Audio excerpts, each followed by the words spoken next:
Severos is a land of many beasts that we revere. The cunning wolf, the hardy camel, the fearless bison, the obedient horse. But no greater beast is there than the vulture, who shall devour everything when the world falls to ruin and decay. My father would often say that the spirit bends to the needs of the flesh, just as the flesh bends to the desires of the spirit. Yet both can be bent with the right words. That may be the only truth he ever told me. I met some crows this morning. They did not like you. It's okay. They're only a murder in name. Morning bells are ringing. Ding, ding. I've always been like one of those performers balancing multiple plates. One day, my mom would say, all of those plans, those traps I'd carefully prepared might end up catching me instead. Like a spider caught in his own webs.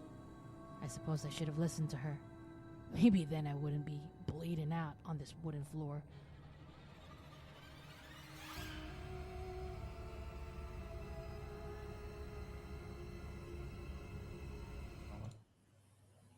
And hello, everybody. Welcome back to Blades in the Dark, the Revenants. I'm going to keep this intro much shorter than I even usually do. We're in the Deathlands. The group has encountered a horror. We'll get to the recap of that very soon. But right now, we're in a haunted natural history museum, and there's some electroplasmic being there that has reconstituted itself a nice little body made out of all the bones.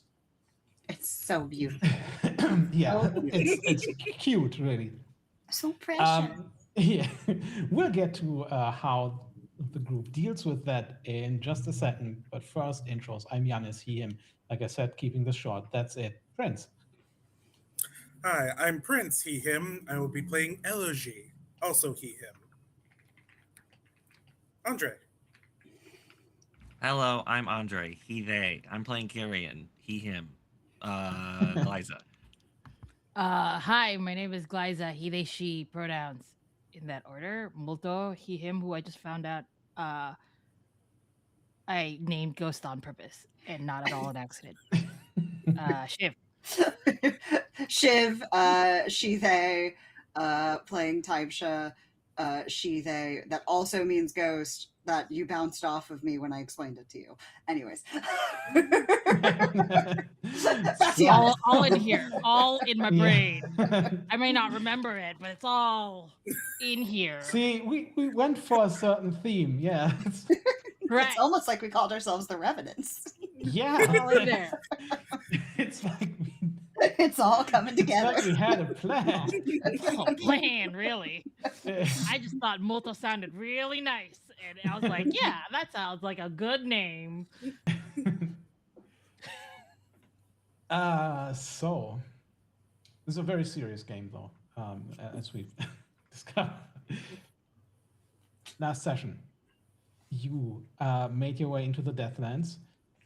We had a little interlude of build your own Deathlands. You put all kinds of landmarks on the map, including the Natural History Museum, where you went immediately. We went in. You got rid of the ghost of the curator. There's a door that strangely seems to reassemble and open and close itself. And after at least 3 of you got past that, Carrion and Taibsha in the basement area came across something.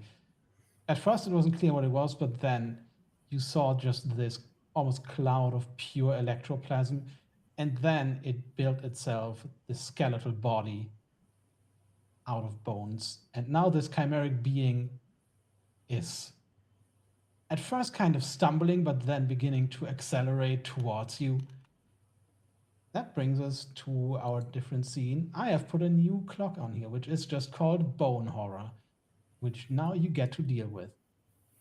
So you see this coming towards you. it opens its skeletal maw and lets out a massive shriek. And Taifsha and Carrion, you both freeze immediately in fear, unless you resist this. What do I need to roll to resist it? That is resolve. Resolve. Okay. Definitely. That is a standard thing. I'm supposed to do this as soon as you see a ghost, but I figure if I do that, that wouldn't really work well with the theme of this game. You would be terrified constantly. But for special ghosts and horrors, we're doing it. So if we did it for every ghost, it would just turn into agoraphobia, the game. You would just be, you would already be traumatized. Okay, so that's 3 stress for Taifsha. 3? Yeah. 3 stress for Taifsha, yeah. Oh, jeez. Okay. Carrion, really? I can't make this shit up. It's crazy. Please describe how Carrion just stands, how Carrion reacts or fails to react to bone horror. I don't think it's fear that he's gripped with. I think he kind of stands in reverence of it rather than like it's still awe-inspiring, kind of terrifying in like the cosmic sense, but it's more of like, oh, this is what all creatures become kind of a feeling rather than, oh god, it's gonna eat me. I think Tive like ducks behind you, Carrion, because you are much larger than her. Yes. Yes. So she's afeared. She's afeared. But afeared or not, yeah, I was saving up to get Iron Will, and this happened before I was able to afford it. Afeared or not, this horror is coming right at you. So what do you do in this moment? I think I am going to have Diogenes fly out first and try to skirmish with the bone horror as like a little bit of a buffer. This is where like I said before the session, there's a devil's bargain I have for you. Yes, there is. The devil's bargain is Diogenes. You feel something that you rarely actually get from Diogenes, which is just this little tingling sensation of excitement.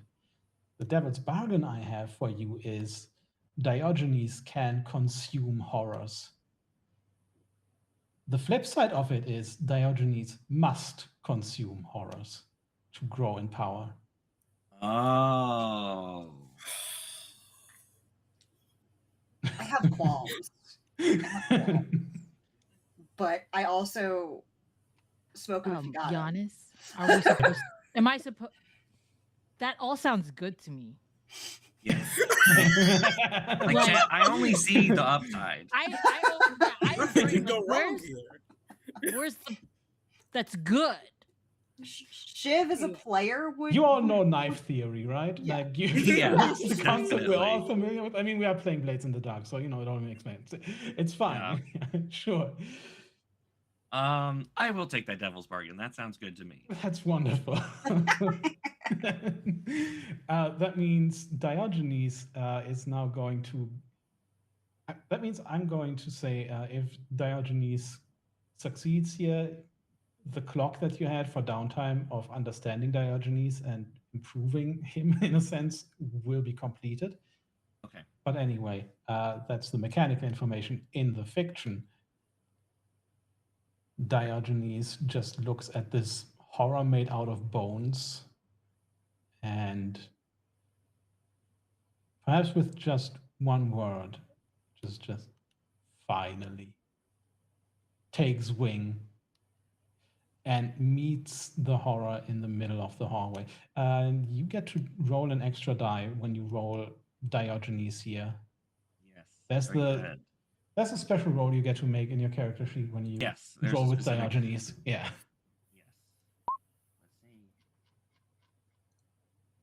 Oh yeah, that's a 6.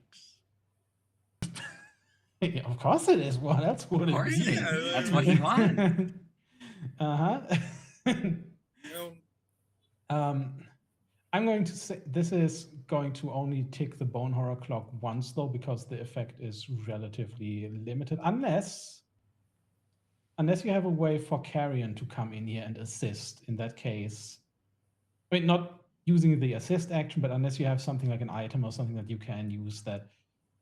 Not right Carrion now. would. Okay, well, then I'm going to tick the clock once. And Typhra, as you see this kind of rattled but holding on, what do you do?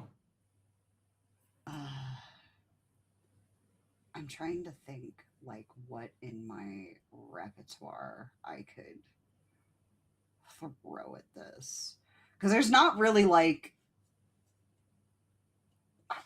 I've been playing the between. Okay, don't come for me here. There's not like a ghost begone, like something I could like try to shunt it out of its like kind of semi-corporeal thing.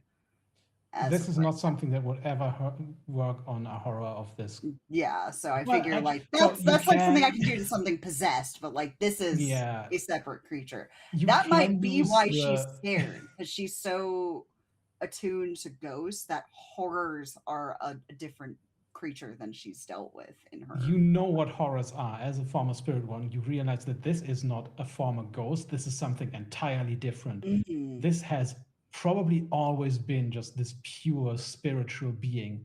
Mhm. There's no echo of a former existence there, but it is still a spirit. So I hesitate to bring your magic cell phones that you are trying to shove into everything. No, Spirit Bane charms. I don't would have a work spirit here. bane charm. I'm the special snowflake who has a demon bane charm, okay? That still works as a Spirit Bane charm, I think. But I think that's just the enhanced version. You still have a Spirit Bane charm. I think I would summon from my gear an unusual weapon.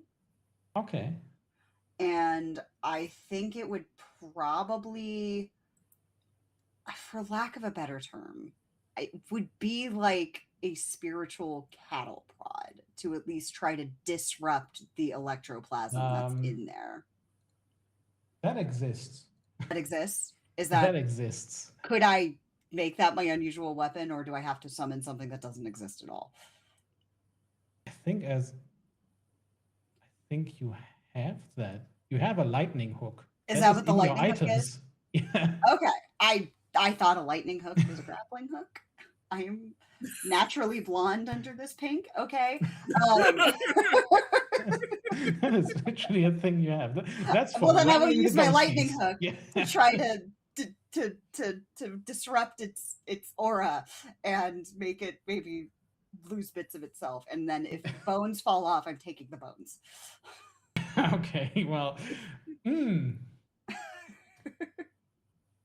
going to say if you just try to rattle the bones back, you have to get in close, and you can try to grab some bones.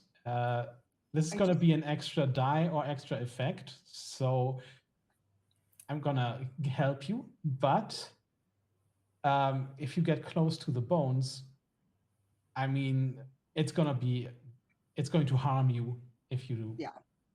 Like, no matter what, it's going to harm you. I figure it's just her. I think her like training would be disrupt, right? Like a horror is not something you can just like immediately destroy. You have to basically disrupt the structural integrity of it. So that's what she's running in to do. And so, yeah, would that be, what am I rolling for that? And if you are, like I said, I'm giving you an extra die, but what we're doing here is I will reluctantly allow finesse. Okay. Because at that point it's is this a desperate roll? Oh yeah, everything here is desperate. Okay. Effect, you said standard and an extra die. It's going to be limited, but that doesn't. Okay. I'm going to take the clock once. You get an extra die, or you get an extra effect. Like if you want to live very dangerously, you can say you just roll the one die and take it twice. But that can be very bad for Typhra. Okay, we're gonna. Yeah. Yeah. Okay. No negative effect besides what you did with the Devil's Bargain. So you go in. What kind of bone do you pick? What do you take? I think at least for her, it would be something on the smaller side. But when I say smaller side, the thing I assume is very large. And you described it was like multiple types of things kind of coming together. Like a smaller, maybe like primate rib cage is like making up what would be the arm. That falls down, and she's going to take a complete rib cage, but like a smaller one. You do that. And she takes the bone and she's going to smash it, just to basically like I said, she's trying to disrupt its structural integrity. Yeah, you hear just a shriek coming from the horse's skull that it has given itself. You have angered this thing. It doesn't sound agonized, just very angry. You look, and as soon as the bones smash, they seem to just vibrate and come back together, but this is going to take time. So but then just a swipe comes in and knocks you away, and that's level 1 harm for you. level 1 harm. Okay. That's just the Devil's Bargain, is you came in close and got hit. Yep. Meanwhile, upstairs, I think at this point we said that Elogi and Molto have gotten through the door, and you hear immediately just from downstairs, there's this first shriek. Then you hear Diogenes, who can only be Diogenes. You may also hear Typhsha screaming for a moment, and then just more of that. And you're definitely certain some kind of fight is going on down there. So what's your approach? I think we should go down there, Elogi, and save our friends. Can't leave them alone for a moment. I mean, you left us alone because you threw us under the bus. Don't worry, I got it, but let's go. And then we probably will run. Yeah, I mean, I'll run. Yeah. Running. You arrive as you just see Typhsha ragdolling across like the floor after getting hit by a skeletal creature. Diogenes picking away at it. And what do you do? May I ask a couple of above table questions? Sure. First to Shiv, Typhsha, does she have any abilities? I know Whispers have abilities that like can command spirits or ghosts, or I do not have a command. Okay. Yeah, I mean I can attune, but like that's still like ghosts, not like horrors. Yeah, you could attune, but right now there's no time to attune here. Like this is so not right now the best attune time. Yeah, right now she's in destroy mode, which you never see her do with any sort of spiritual anything. Okay, but you don't have anything like command, repel, disrupt, attack. I currently only have Ghost Mind. Okay, so, that's fine. I have a gun, a very large weapon, which I will just somehow pull out from my backpack. Do you have electroplasmic ammunition? I could. No, is it in your inventory list? Let me. No, not in the new sheet. New sheet. Guys, we are GM-less. All right, GM is. Well, live? Oh, you're back. Live? What? I'm here? No, Andre, you were gone on my end for a second. No one was gone for me. So, like, you were all just talking nonsense. Okay, interesting. Well, okay.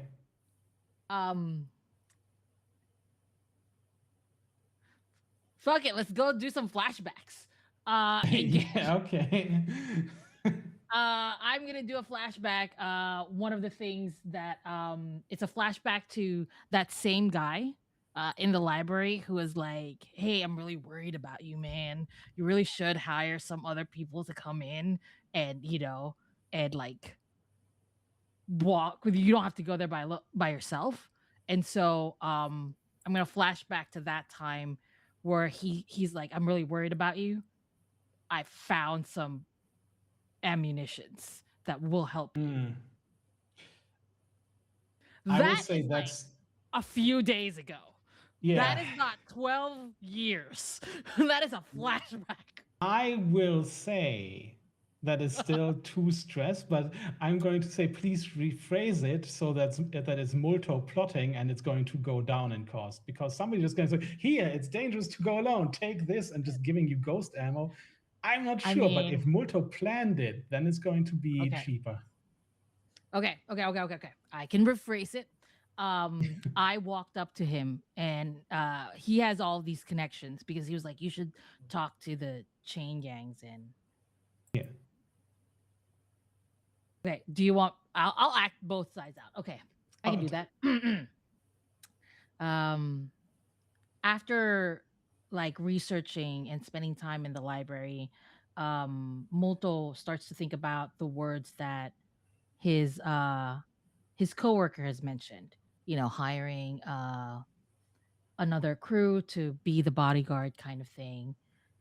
And it did give him some time to think, like a pause, and he approached the guy again and he goes, "Hey,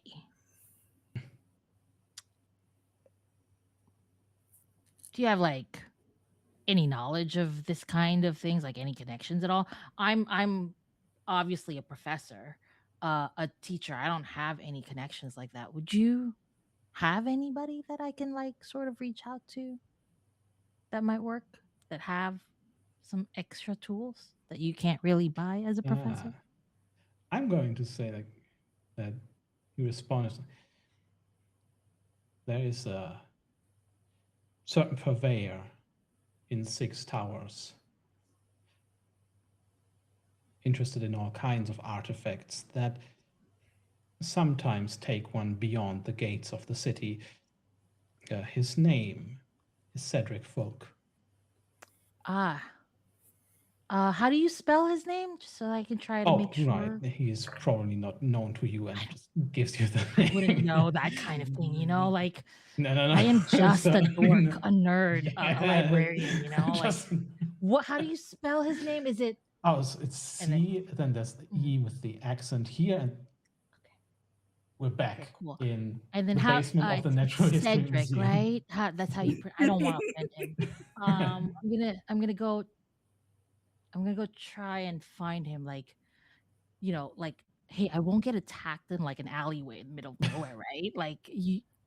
You best venture carefully. There's been some attack on a city watch station there. It's very well, But with that, we're flashing back over to to the basement of the Natural History Museum. Cool. And what do you actually have? Is it just electroplasmic ammunition for this score, or is it another electroplasmic kind of weapon? What did you bring? I have. I have demolition tools. Okay. And they're infused with ectoplasm or something to harm ghosts. Yes. Is that the thing? Yes. Okay. And honestly, I feel like I would have. So I would love to have demolition tools and a large weapon with those bullets. Like, is that? That's too much. Pick one. Demolition tools. Then I'm gonna make it as demolition tools. Powerful. You will probably use. I'm not sure what they would use. Probably wreck or skirmish. Oh.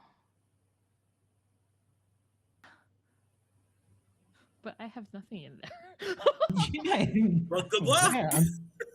All right. Well, that's fine. I will use the demolition tools. And it's basically a hand grenade that I'm just gonna throw into that bone creature. Hey, I'm going to give you a little devil's bargain. Okay. You're not very good at this, but you know this. So what if you just overkill it and just toss a much bigger load? And that is going to, I mean, the payload is mostly electroplasmic, and it's going to send ripples through the ghostly world here. And I'm going to tick the ghost attention clock immediately. But you get an extra die or extra effect. Up to you. Yeah, let's do it. All right. I'm gonna do wreck, right? Yeah. Are you taking Yeah. the die or effect? I mean, it's going to be -1 die if it's thing. So yeah, I'm gonna take the die, I think. yeah. So that's limited effect then still. Or is it? I think you're actually using something specific to the situation, so it's going to be standard effect. Especially since I said you're overkilling it, so standard effect. Oh, okay. And then because I took the devil's bargain, I don't get stressed for that. I get stressed for the flashback, right? Yeah, that's 1 point of stress. No, is it even? It's 0 points of stress. You had you described that you had the opportunity anyway. It's no stress for that flashback.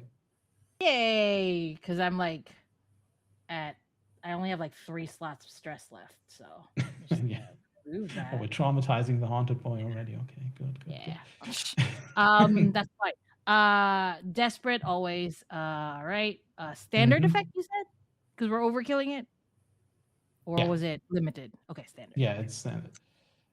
And then 1 bonus die. And we'll see. Hey, that's not so bad. Right. Uh-huh. I throw this really big stick of ectoplasmic dynamite and I say, fetch! To there. And I'm like, fetch it! You know? The bone horror does not humor you, doesn't fetch it. Instead tries to kick it away almost while rushing forward. But it goes off immediately. There's this just... Well, there is an explosion, but there's also another sound as the veil that is damaged anyway between worlds just is torn open. You hear howling all around you. That is the ticking of the ghost attention clock, as outside we see just shapes of the forgotten dead of the Lost District gather around. Inside, though... Let the record show it wasn't my fault this time. Yeah, this time. I look at my friends and compatriots and I go, we should go. Inside, the horror just comes at you. And who's closest at this point? I mean, I'm going to say that Diogenes swooped in it, but also swooped out again. Otherwise, would have gotten blown up at this point. Yeah. So Diogenes knew about that. Taifsha is still close, but so is probably Carrion. And I went 1 whole session without catching a stray. Let's go. Yeah. I think this horror is much more concerned about Diogenes and Carrion than about Taifsha. You see, first thing, there's this explosion. It takes out quite a few things that were stored here with it, but then as this horror just begins to continues towards Carrion, everything it passes seems to almost rebuild itself. Yeah. I'd like to do a quick flashback. All right. It's the day before. You see Elogy buttoning up his shirt, kind of working out his shoulder. He looks tired, almost beat up. And then emerging from behind him is this kindly looking Severosi woman with a cane. Mm, mm, she says, mm, oh, I had a wonderful time. I hope you should massage that shoulder. Mm, uh, but here's your payment. Mm, and she hands him uh, a bullet. Mm, mm, silver with and also real silver, say a ghost eater teeth. Mm, mm, use it carefully. She All right. like looks at us like ghost eater. And we come back. We come back. Will you be okay with a point of stress for that? And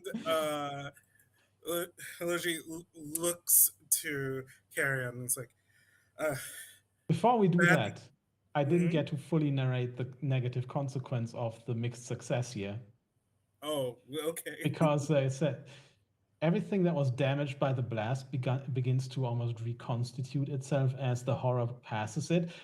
But some of it just begins to follow behind it as splinters trying to kind of arrange themselves into almost spear-like projectiles, and then they're coming at all of you. And all of you take level 2 harm unless you resist. Uh, yes, I would like to resist. I'm going to try to resist. We'll see. That's resolve. That's definitely No, that is prowess. not resolve. Oh, no? That is prowess. Yeah. I'm going to dodge these splinters with my mind. Prowess? You could means. possibly convince me that it's insight, that you realize what's happening, and then just take cover. like But to it's resist. definitely not resolve. Okay. I'll try insight then. Yeah. I'll insight. I'm better at that. Right. That's 2 stress. Whatever. Wow, okay. Sure. I swear to God, I don't know what's happening. Okay, I thought we were playing Blades in the Dark, but apparently the rest of us are the supporting cast. It's the carrying show, I guess. Okay, so Glyza, do you want to resist this? This is kind of a choice between getting traumatized or getting hurt. Yeah, I'll just get hurt. It's fine. Yeah. I will be emotionally and narratively traumatized, but mechanically I'll just get the harm. Yeah, I was gonna ask, I will but also then you just rolled. be taking the harm. Okay, so these things just launch themselves towards you. There are splinters of crates and also other exhibits. There are just gemstones in there, rocks, obviously bones, and you just feel them just pierce your, well, let's say shoulder for Elogi, and Molto just gets hit by several smaller ones in the leg, and somewhere in the spleen area, just it's a sharp pain that knocks you backwards. Molto It's says, level 2 harm, and it's just you are injured. Yeah, Molto says, I've had worse. Clearly bleeding. It's like, I've had worse. It's okay. We need to But get out of here. now, Elogi steadies himself, I think, because you brought something, as we just found out.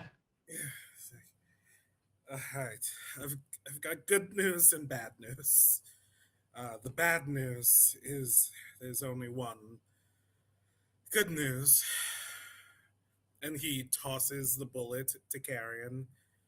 I think one shot's all you need. And I think Carrion like whips out the like coppered green revolver that usually sources electroplasmic ammunition. And very classic Western style, just like whips the revolver and the cartridge just falls out as the already expended bullet shells just clank to the ground, and he just loads up the single bullet, whips it back, spins it, and then takes aim. Yeah. Okay. Nolan. Again, there's a devil's bargain here, of course. Okay. I mean, you have one shot. This is exceedingly powerful, but again, the ghosts will pay immediate attention to that. I'm going to tick the ghost attention clock. That is basically the ghosts of the Lost District descend upon you. But it gives you an extra die.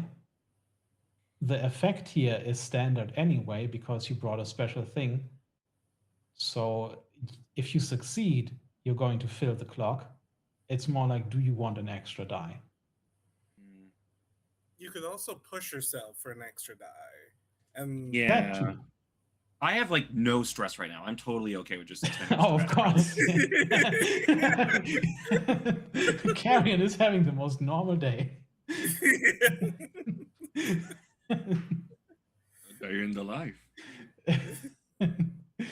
Sure. Is that 2 stress or 1 stress? Pushing yourself. Yes. Is, let me look at the cheat sheet before I say something wrong, but it doesn't matter to you anyway, I think. But it is 2 stress to get either an extra die or effect level, which you don't need. So it's 2 stress. Right. Sounds good. And I'm going to, is this, I mean, skirmish and wreck are the same rating, just I'm curious which you think it would be more appropriate. If you just shoot, then that's skirmish. Okay, great. Risky? Oh, desperate. Desperate. Cool. Yeah. Got it. Standard effect. And 1 extra die. Well, that's not the time I wanted to have that happen. No. I did the cool ass thing this time. Mm-hmm. The horror I wasn't gonna say anything, but also when Elogi did, I think we only need 1 shot. I'm like, we're gonna fail.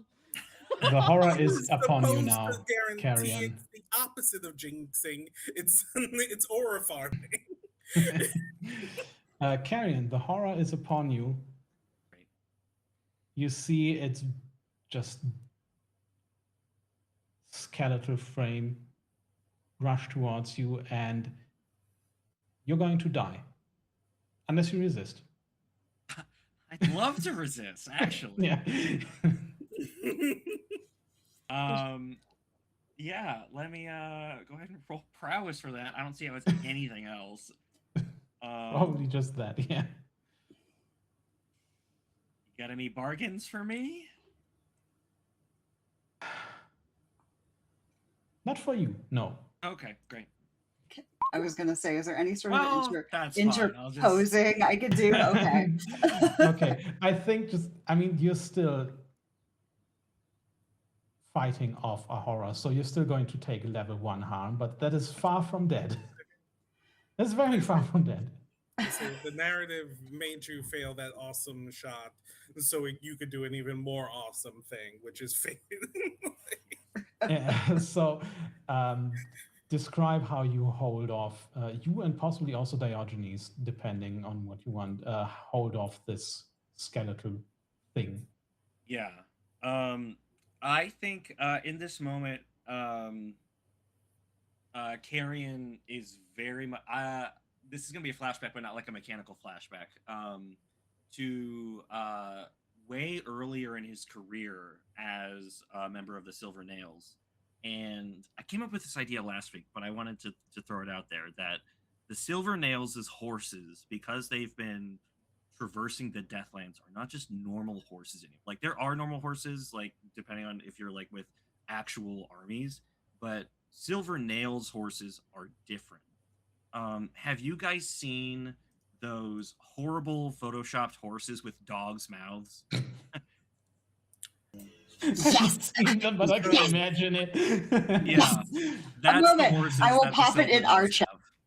have. So Yes. it is so funny you said that, because when the ghost hunter tea thing is from the book, and then apparently in Severosi there are ghost hunter horses. They're ghost eater horses. Hmm. I don't know what a ghost eater horse is. Maybe it's that. That's fun. Um, Yeah, okay, what's the flashback? Again, not mechanical, but just flashing back to earlier as like a younger man, and he's trying to like break his horse that he has been assigned.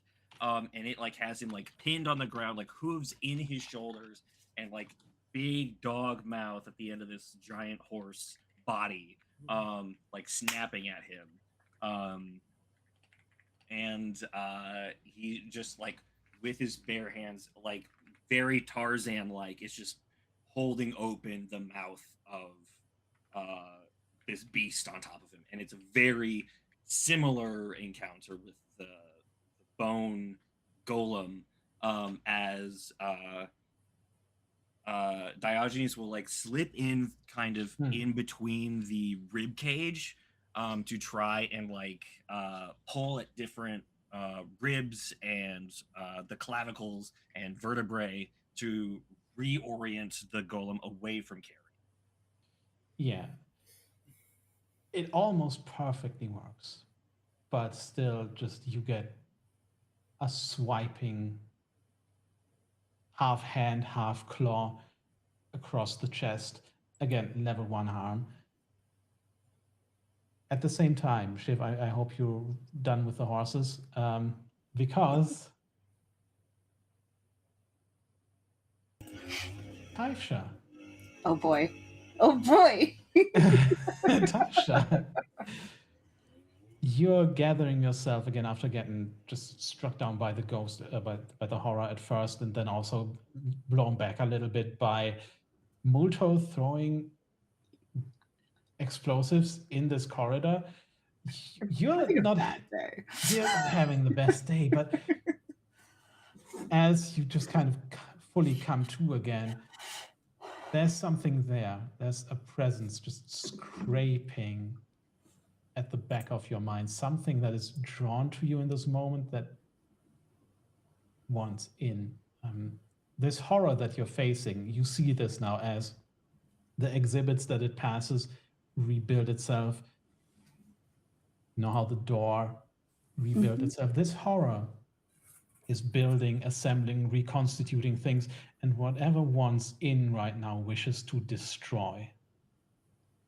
Whatever spirit is knocking on your door wants to just annihilate.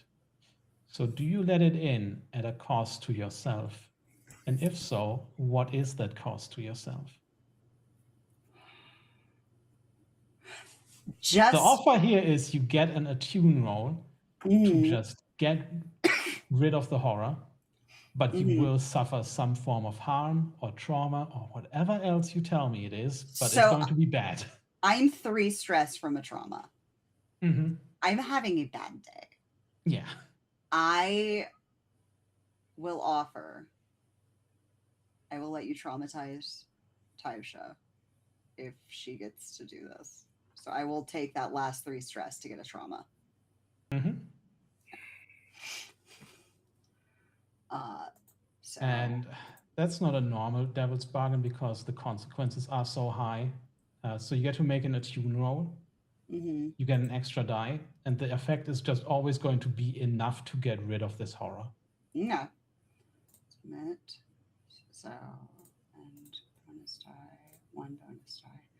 Come on, Ty, you're so good at this. All right. What does Taisha feel, or what do you feel as the spirit enters you and possesses you for a moment? Taisha is somebody who's very against destruction. She always tries to fix everything is fixable, everything is able to be reversed. She is convinced that she can fix the world. And as this thing cracks open that door she unlocks, Taisha just becomes rage.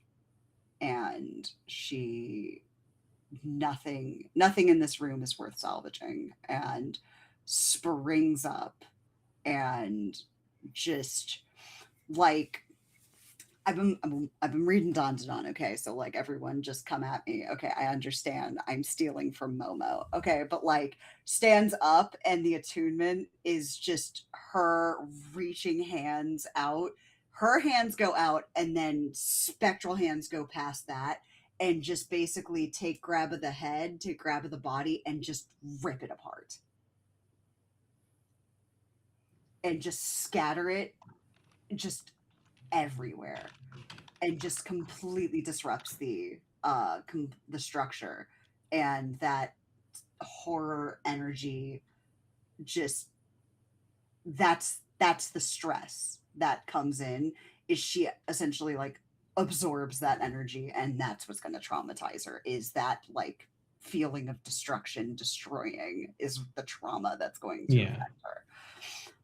Taisha may not even realize it or really notice it, but the rest of you, as this happens, this horror, this just swirling cloud of just electroplasm in the center of the skeleton just flickers and flickers ever more quickly as Taisha just lays into it. And then, just like a candle, goes out. And it is done. The only thing left here is Taisha, though. So what do you see? What does everybody see as they look at Taisha now? So Taisha is very much a pale character. Her eyes are pale. The only like color on her is her red hair, except now one eye is completely black.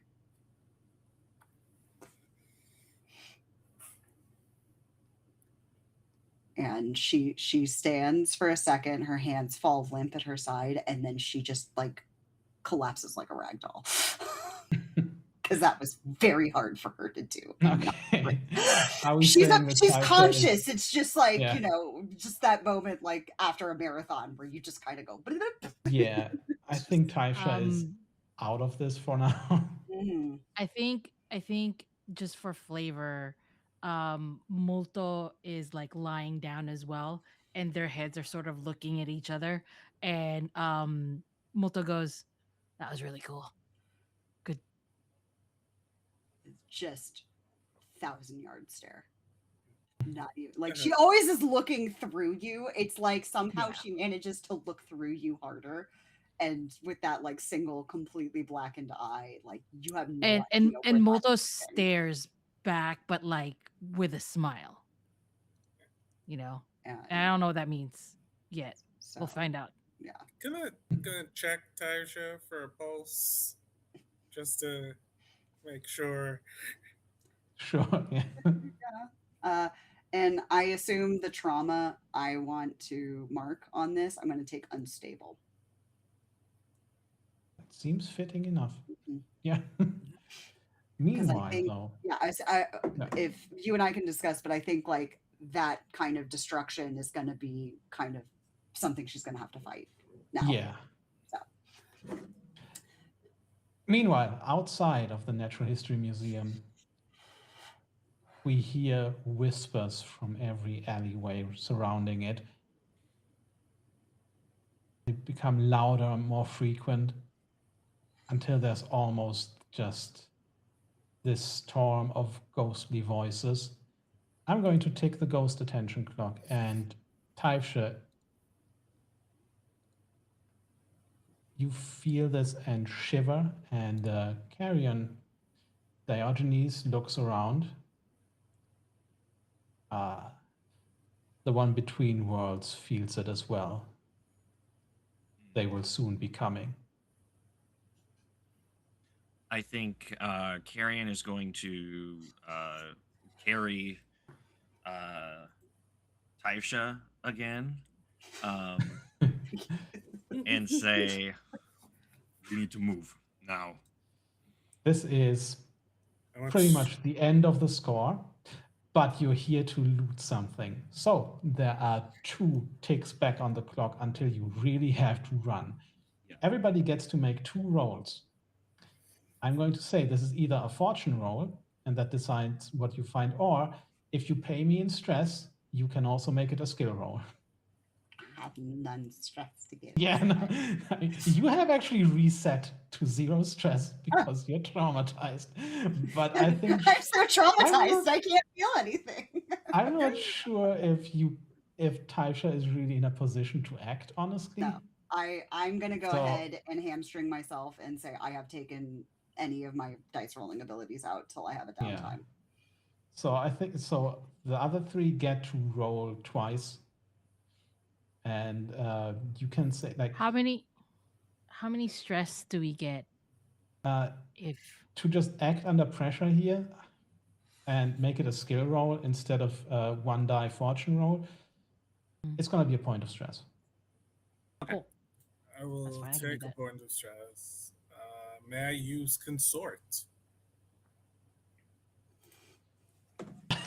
I'm not sure. I will say no.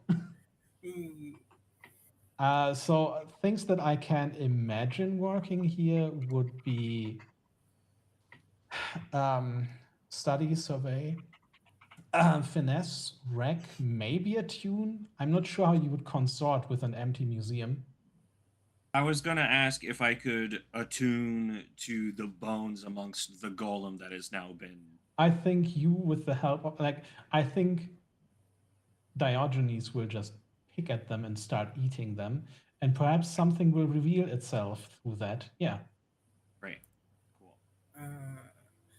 I will say for Elogy's like sort of taste for luxury, amongst the many relaxing things he does is peruse museums. Obviously, more modern than this, uh, but he has some experience with this, and perhaps some of the back rooms.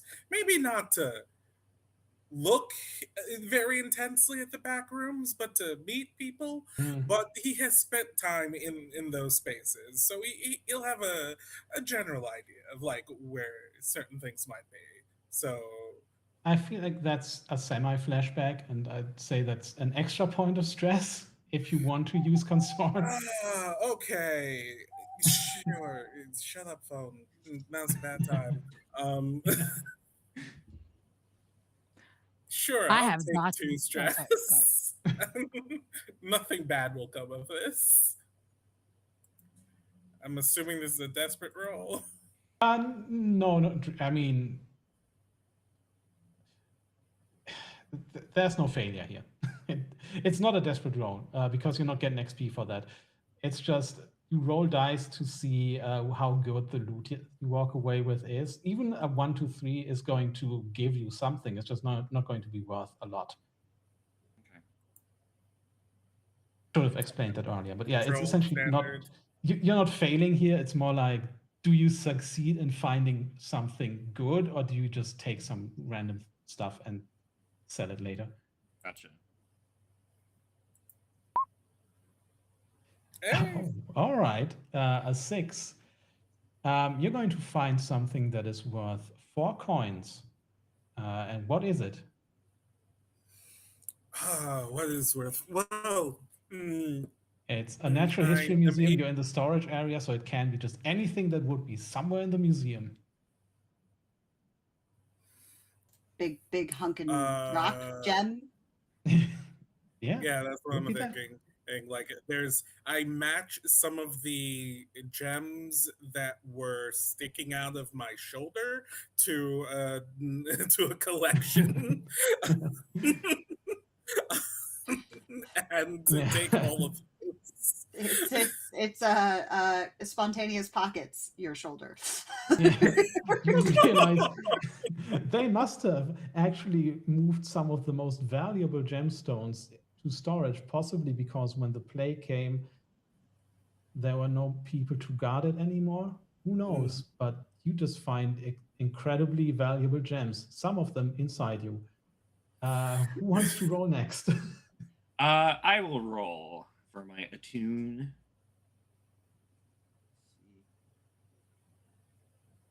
Standard effect.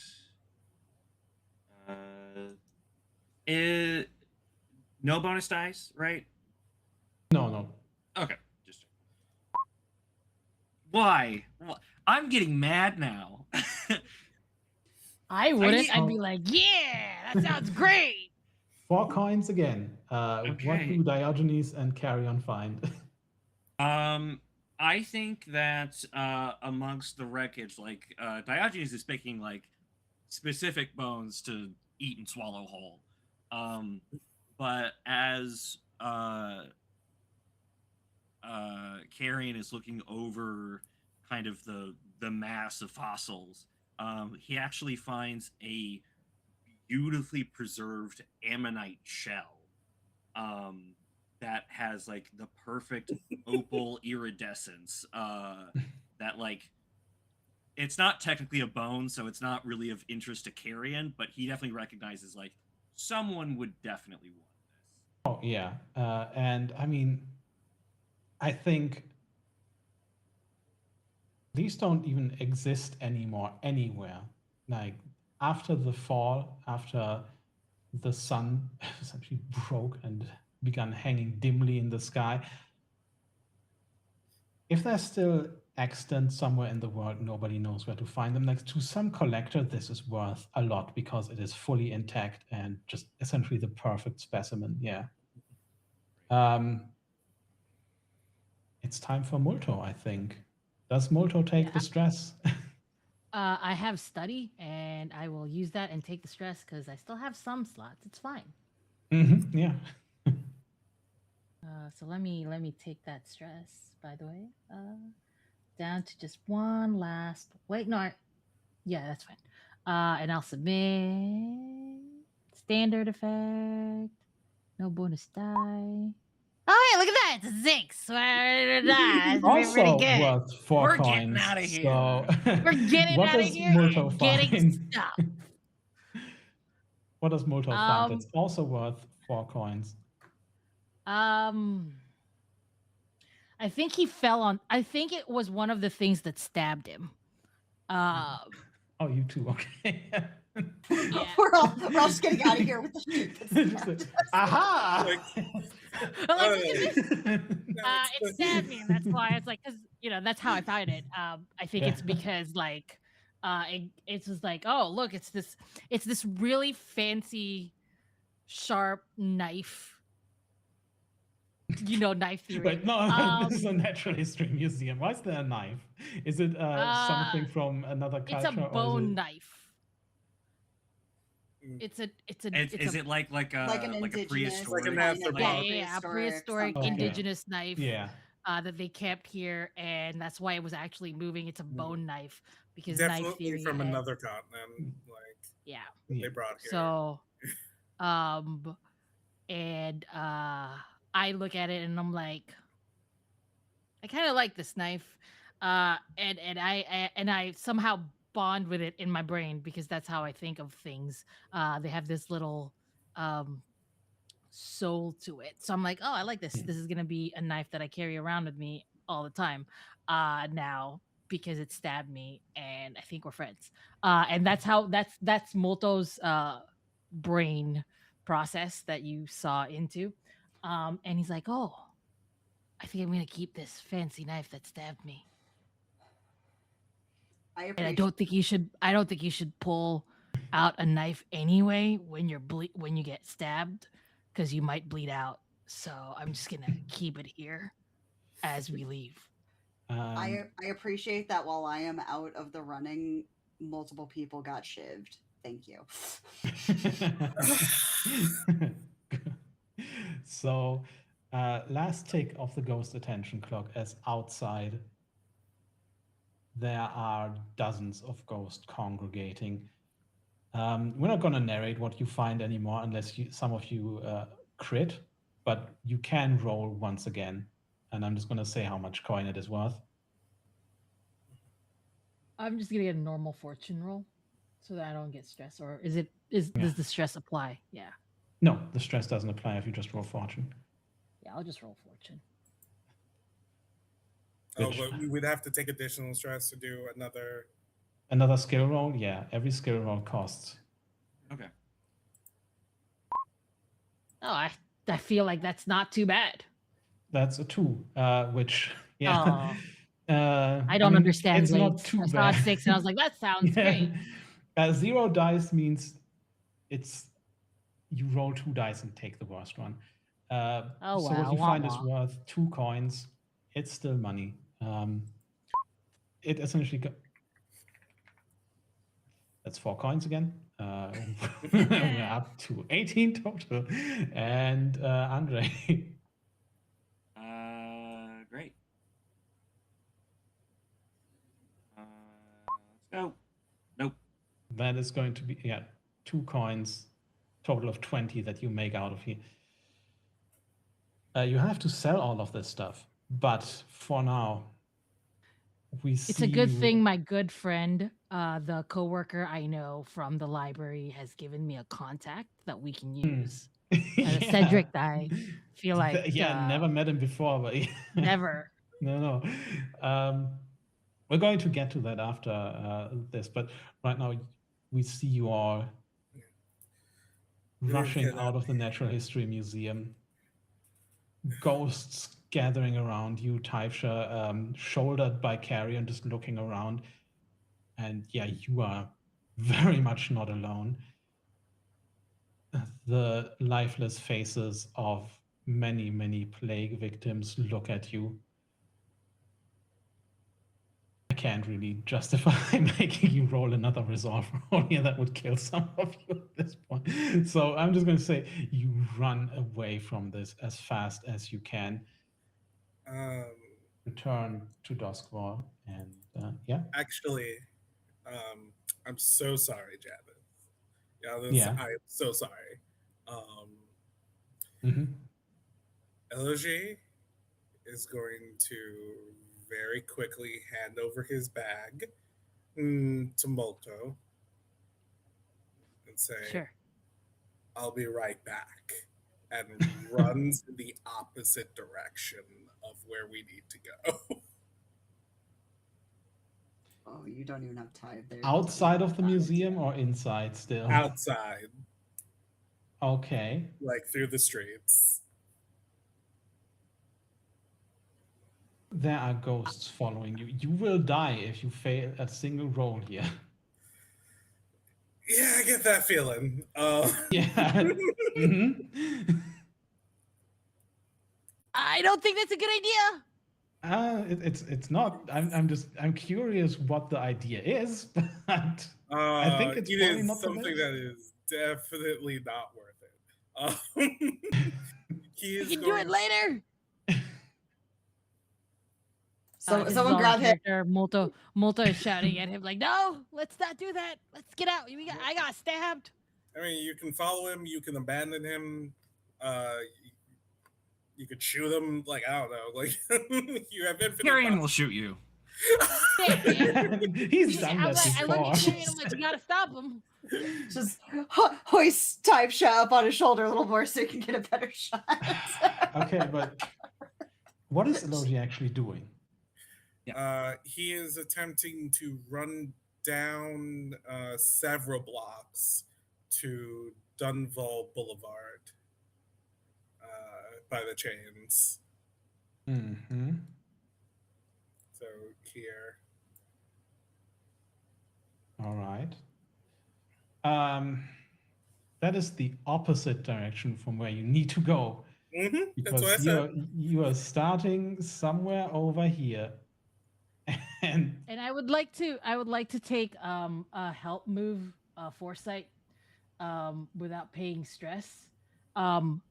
It's and the way I prepare for it to help Carrion is that Carrion is teaching me how to shoot, and we practiced, and Carrion has extra like oh, I remember how to shoot better because I taught Multo to shoot better, and Yeah. that is the Sure. foresight that I will do to add help to make sure. So just to frame this a little bit, if Aloji goes there are ghosts all around you, and you also need to make your way back later. You will die. I'm not sure I can even give you enough resistance options to not have you get killed by ghosts, honestly. Or you get possessed. That's a different option. But something very bad is going to happen to Aloji. Bad. Yeah. Like, you ran down the ghost attention clock. I would rather shoot you than kill you. Yeah. I mean, because we are coming back. We Yeah, are. you will Definitely. return to the you Deathlands. can make that argument to him, like in character. You can make that argument to him. Okay. Yeah. Okay. I think in this moment, as Aloji says, like, I will be right back. Karen immediately reaches for the like polished revolver that he has on his hip. So that's the actual like bullet intended for living beings. And says, "Do not go out there. I will shoot." We will be back. I need to get something. We will be back. Why can't you wait? I don't know how long it'll be until we're back. It will not be that long. It's been there for 400, how many years? It's like I was watching Long. something else. Like, yeah. It's at been least, like, been there for close to 100 years centuries. since this has been abandoned. We will be back. Think. Please. LOG. The ghosts all around you manifest themselves a bit more visibly now, so that it's not just Taisha that can really see them. And you see some that you even recognize as wearing the garb of the church, but their faces are distorted. They are coming to, well, they're coming to kill you. They're coming to kill me, huh? Mm-hmm. I think the half-conscious Taisha literally just wheezes the words "certain death." Yeah. Just she can sense that everything's focused on you, and like her whole wee hand on the back of Carrion is like trying to point in the direction we need to go. This is a wild shot.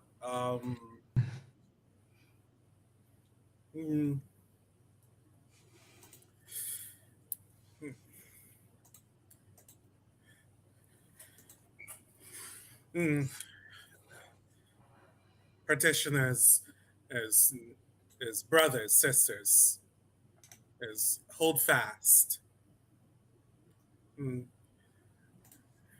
I am Preacher Dunville.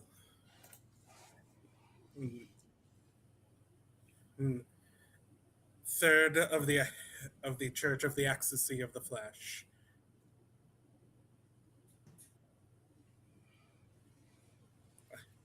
I am here on a holy mission.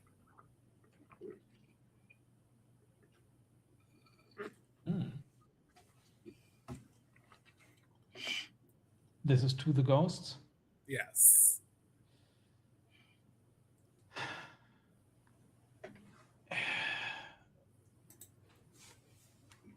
Right. What kind of role is that? I believe that's a sway. I think that's possible, yeah. Risky. Oh no! Oh, no. Desperate. I'm considering just saying you don't get to roll anymore. But Okay. it's at least desperate, yeah. Standard, limited, great Limited. effect? No. Limited because not all of these ghosts care about this. Mm.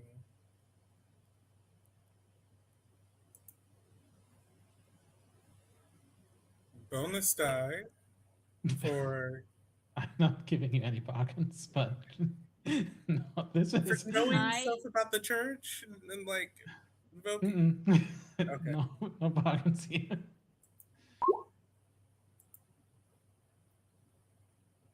Well, some of the ghosts pause for a moment. Some of them continue to close in, but at least they don't tear you apart because you rolled a success. I'm not sure what Elogi's play will here is, remember to be you. honest. They will remember you, and they will remember, and we can come back later. I doubt they'll remember. We don't know. Then stop What we do- reasoning with the dead. What we do know is we're gonna join them if you don't join us now. Fine. LG as cuts ahead of everyone else going back the way we're supposed to go. But I and, think I at least want to give you something, even though I'm still not certain. When the ghosts hesitate that you address, you recognize one of them. As a former resident and possibly even name giver of Dunville Boulevard, who is that? Who is this ghost that will be waiting for you when you return? That would be LOG's grandfather. Mm-hmm. And while most of the other ghosts begin to close in on you again as you flee the Lost District, Energy's grandfather just remains and looks after you as you rush away. And when we return to you, we see you emerge on the other side of the lightning wall, back in Duskwall. And that's where we'll go on break. Incredible. And you're all alive. So I think we're going to be back at past, so more or less a 10-minute break. So see you soon, everybody. Oh boy. Bye. Hello, everybody. We are back. That's all I'll say. So the Revenants re-emerge in Duskwall.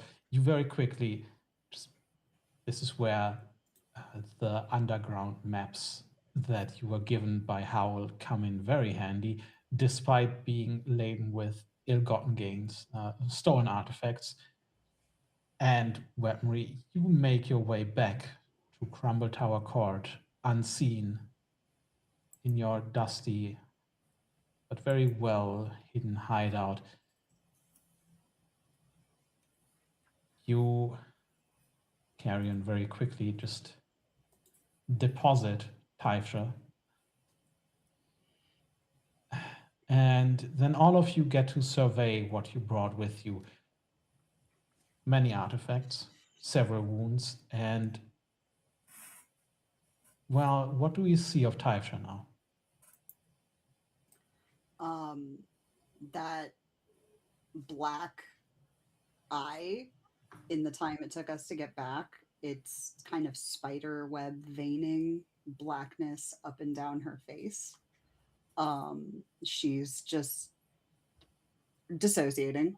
I mean, as one does when they're traumatized. Wherever, like, if Carrion doesn't literally lower her like a baby, she's just gonna flop. Like, she is just no bones. It's no bones day. So like just if he puts her down like in her bed, like you have to like make sure her head doesn't just fling back. And she just kind of stays there for probably several hours as she tries to process, unless somebody watches over her. Because that was both very scary and so not her usual philosophy on how she would handle these things. And so like I'm going to say, like, if she doesn't handle the trauma, that the black creeping veins are going to just continue to spread unless she There addresses is, it. yeah. Mechanical information. We are playing the Deep Cuts expansion, which means, unlike regular Blades, where trauma is just a countdown to character retirement or death, you can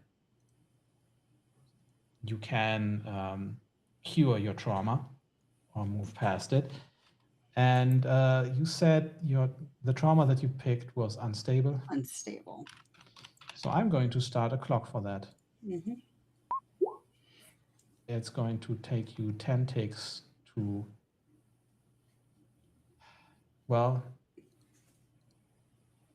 not untraumatize you, but to move past this.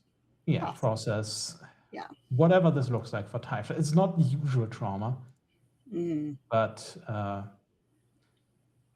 yeah, there are ways. I'm just not sure what they will be for Typhra, but I have a pitch that whatever snuck in didn't fully sneak out, which is why she's unstable.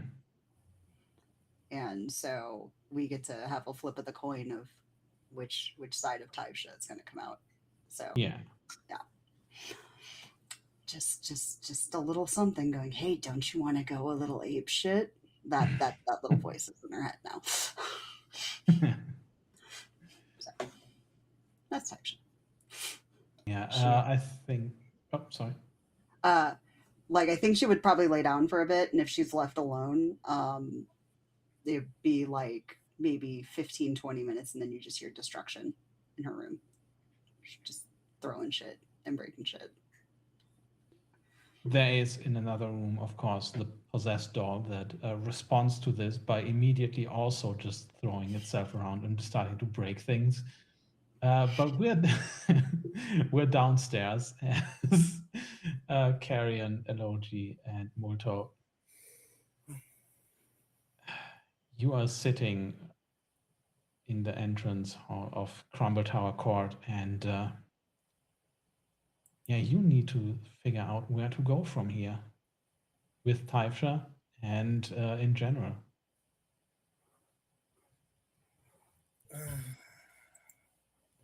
There's also, of course, the thing that Elogi nearly broke ranks and rushed to his certain death. I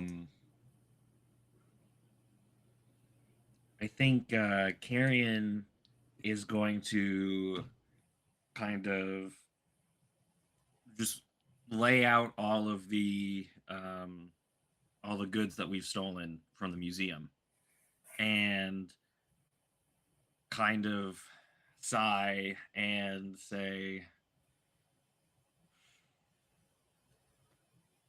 do we want to sell all of it? There's no way we could sell it all and not draw some attention for it. Yeah. Yes. We do have... We're covered for our tithes, at least. We do have some attention, some friendly experience with the hounds, the fog hounds. They might be able to offload some of this more quietly. Though that might... There's also some of our profits for their trip. There's also a flashback that I'm going to bring into play here. Molto, just before you left, you found yourself. It's a flashback. It's a flashback where you entered a store as Dr.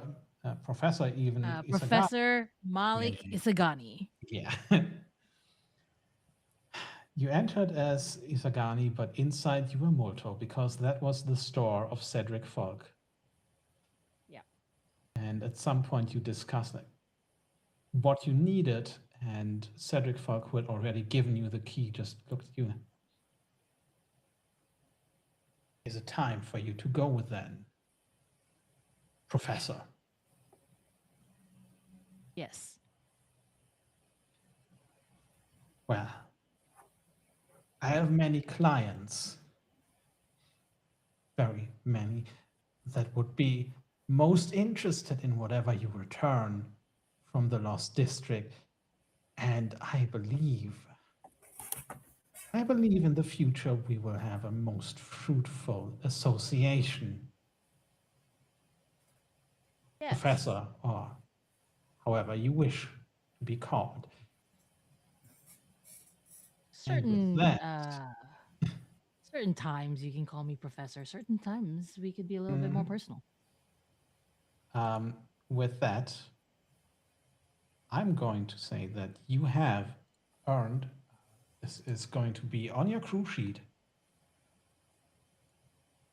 you have earned your first upgrade or your first claim, which is going to be a loyal fence. So I'm gonna make him gay. I'm not sure. I mean, okay, sure. But a loyal fence. With consent, of course. The GM, like, this is Cedric, this is your character. With consent, I would like to make it gay. But not right now. We'll build it. Yeah, We'll build the friendship sure. first. I mean, you know? Cedric, if he is a very, very elder gay, but sure. I if don't you, care. Okay. Well, Inclusive. that's what you want. I'm not getting in the way of it. You don't grow out of For it. now, for now, the loyal fence means you get +2 coin for burglary or robbery scores. Okay. Just for just incidental things that you pick up and steal. So that is your one benefit from this score. And that's all. This is the flashback. And Molto, we return to Crumble Tower Court in the present day. I do look at we look at the stuff laid out.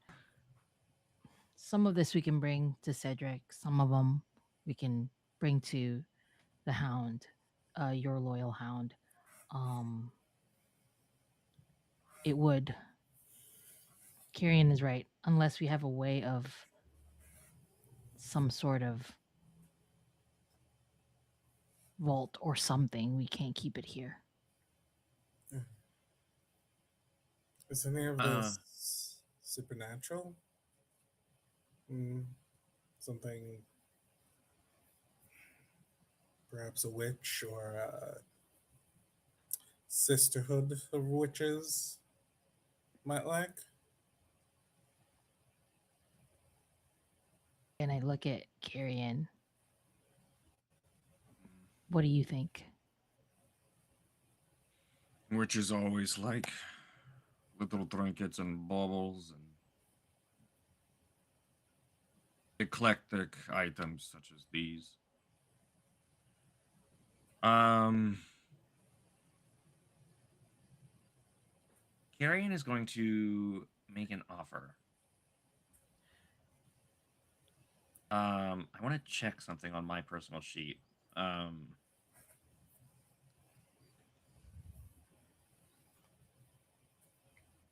would you feel if I took the bone knife?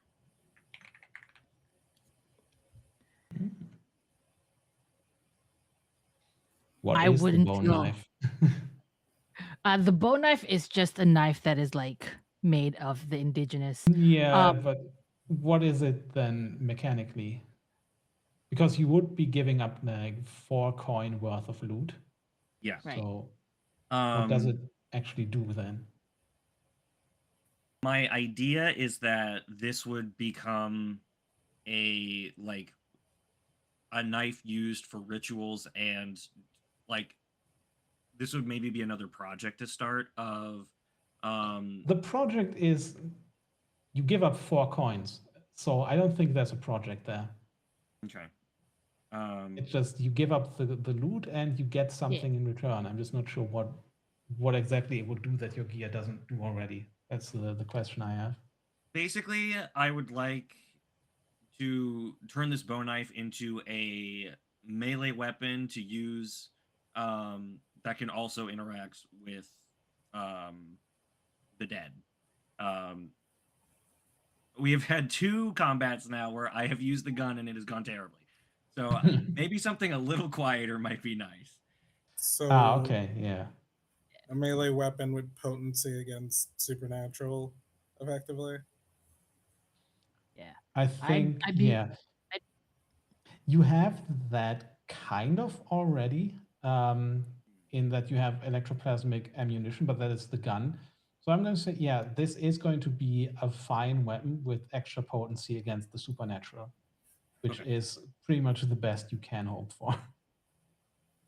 That's good with So is it going to be a project, or is it's already what it's it just is? no, you just give up 4 coin, Yeah. and Okay. you just have it. Got it. You choose not to gain 4 coin. Yeah, you choose not to make money, and instead Carrion gets the knife. I will give it. It might let's play also, I will say, it might make sense to not give it to Carrion because Carrion already has a weapon to deal with ghosts. But you play it out. I'm just gonna step back now. If anyone has a, I mean, 4 coin is a lot. Okay. So to be fair, I don't think any of us have skirmish aside from Carrion. I don't Yeah, even know if Carrion I'm has willing to skirmish. 100% give it up. I just want give to it to play you. it out. Yeah, for sure. Yeah, I would give it to Carrion 100%. I would just like to have the scene. Though that may be something long term we might want to like address, that Carrion is the only one good in the fight. And by good, I mean has a single pip. I have one's all you need, apparently. One's all you need, I guess. All right, but yeah, play it out. You want the knife. Why? The last 2 times we've run out, I've used the electroplasmic ammunition. It has gone rather poorly. I want something quieter, more personal. I mean, it did stab me, and I am very attached to it. But I will give it to you because I don't think I'm very good with the knife. Speaking that might be something I need to work on. But speaking as a lark, don't get too attached to that which pierces you. They're rarely very loyal. If you really think you can utilize a knife effectively, then be my guest. That's one less thing we have to try and figure out how to sell. But if there's anything else here that might be potent against ghosts or other supernatural beings, again, the sisters, we are trying to get on their good side, and selling something to them shows to them that we're useful. I would rather keep the knife in the family, I guess, than give it up. Like I said, I understand what you meant here, Meloji, about not trusting things that hurt you, but, well, everything hurts me, so that's going to be a problem, I guess. Anyway, I will give you this knife, Carrion, under one condition. Yes? You teach me how to use it in certain situations, I guess. Fine. and I give him a very clean, very wiped down bone knife. All right.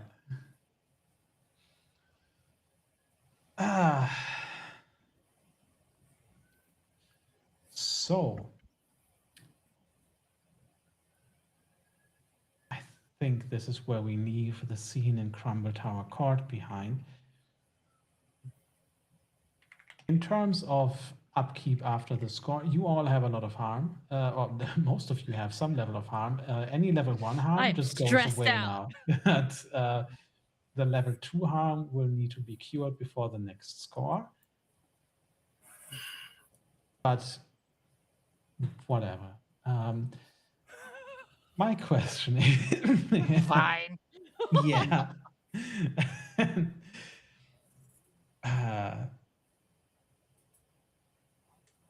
Where do we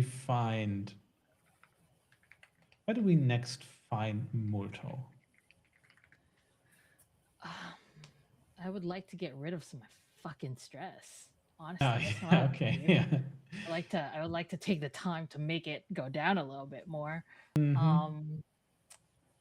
Yeah, the score upkeep is going to be very limited. You didn't gain heat because you weren't in Doskwon, and Mhm. you haven't sold anything yet, so you don't gain heat from that as well. So we can just go in and out of downtime activities now. So as you indulge your vice, how much stress do you have? I have only one slot left that is not touched in my stress bar. I'm very stressed, so I would like to spend some time de-stressing. You will overindulge. And Sweet. I'm very interested in seeing like what overindulging means for Molto's obligation vice, but roll a d6. Sweet. Just the normal d6. Can I just roll fortune, or does it matter? It doesn't matter. Okay, I'll just roll fortune because I don't have just a Yeah, normal if you just roll a d6 with fortune, then yeah. Okay. I'm finding my character sheet. It's fine. Smith. Okay, 5. both of those are 5s anyway. Oh, interesting. Hey, your vice purveyor cuts you off. Oh. Okay. You may lose tenure today. So what happens to Professor Isagani? Okay. My vice is obligation. Yeah. And that's really interesting of a vice.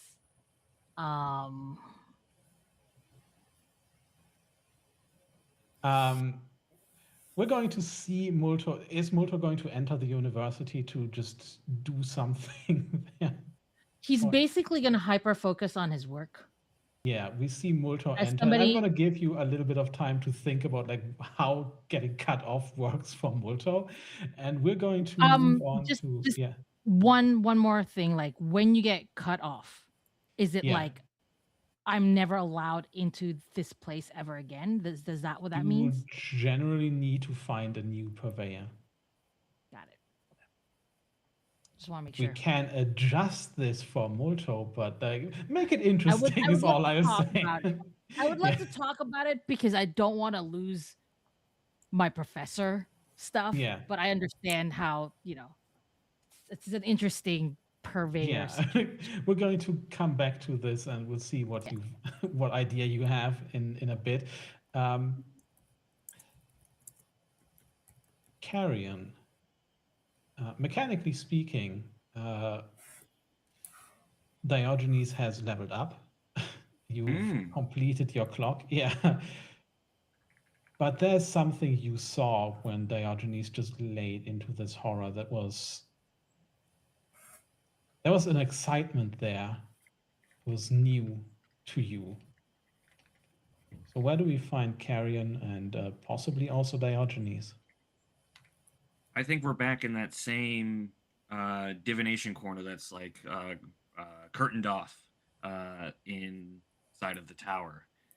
And you see that the bone knife that was from the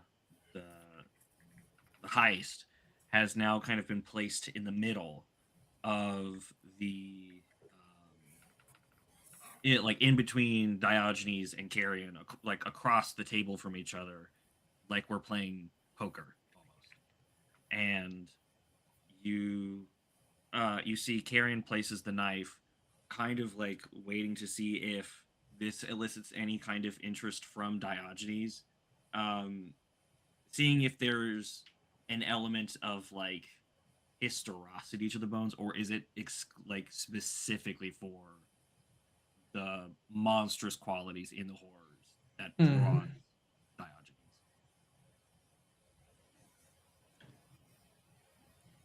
Diogenes just looks at it, looks at Carrion.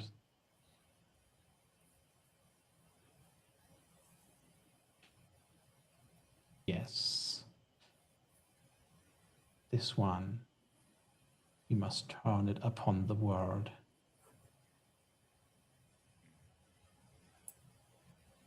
The work has just begun. I have fed. There must be more. Are you hungry? I do not hunger. At least I do not hunger like you do. But there is in me a wish to consume these remnants of an age long dead and bygone, hanging on, clinging to this twilight existence.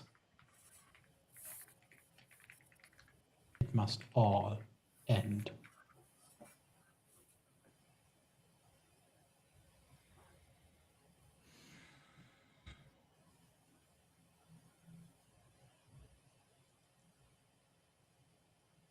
We will see if there is more. There is more.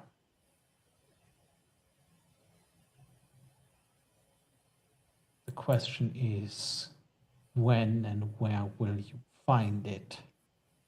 But for now, I am sated.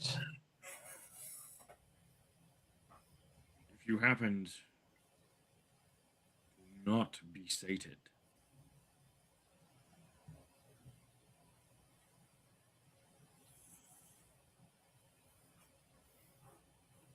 I imagine that would not go well. Yeah.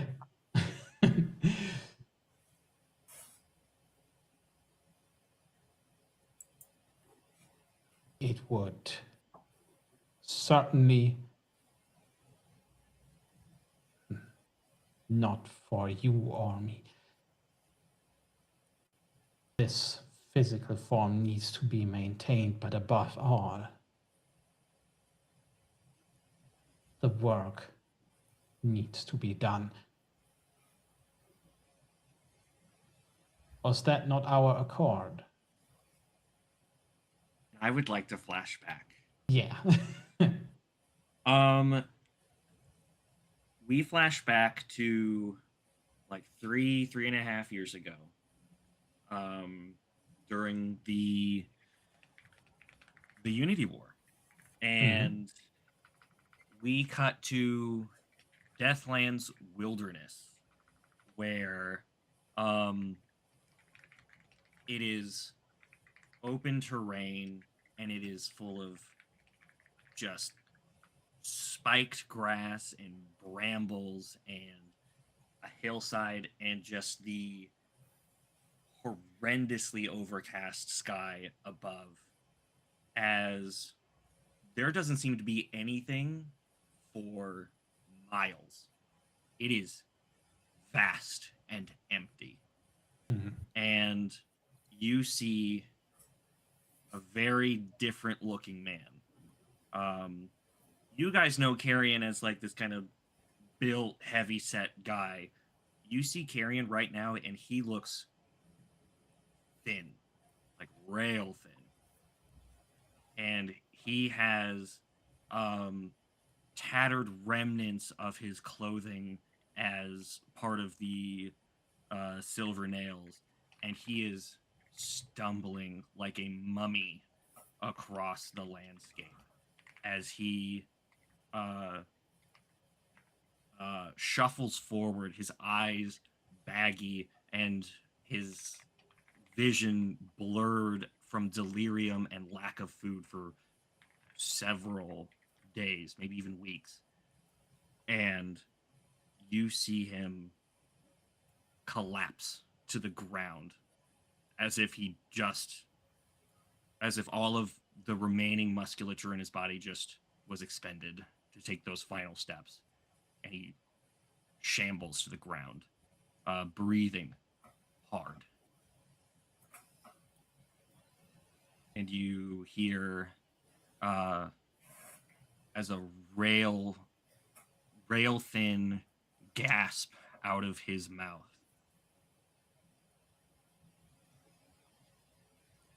Any spirits bound, find me, feed me, give me strength.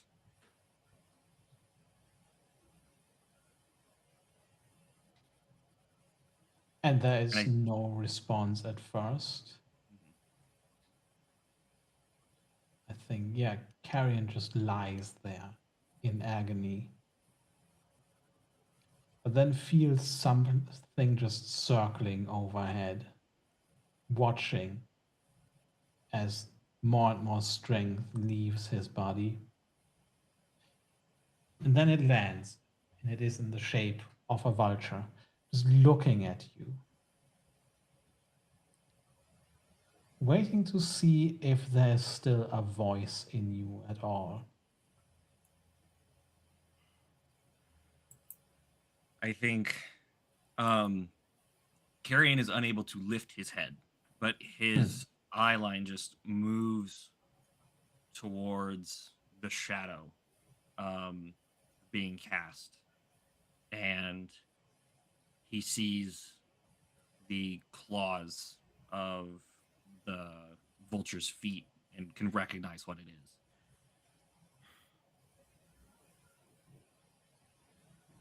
Great Spirit, teach me how to eat anything.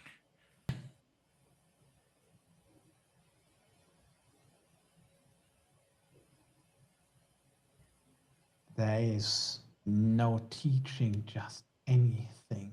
We all need very, very specific things, do we not? But perhaps I can change what it is that nourishes you. Perhaps. Yes, there's still life in you. Perhaps it is time for you to be nourished, not just by water, grain. Perhaps it is time for you to be nourished by service and purpose. And then images flood your mind. Chaotic images that dehydrated and basically hallucinating already as you are make no sense to you, but there are common things that reoccur. One of them is the sun flickering, dimming further and going out, casting the shattered world into eternal darkness. Or perhaps something new afterwards. But either way, it is the end of this twilight state once and for all.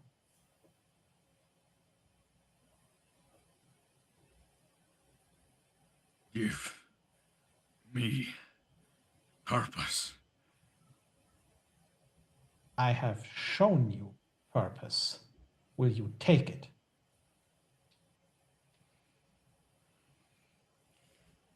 Yes.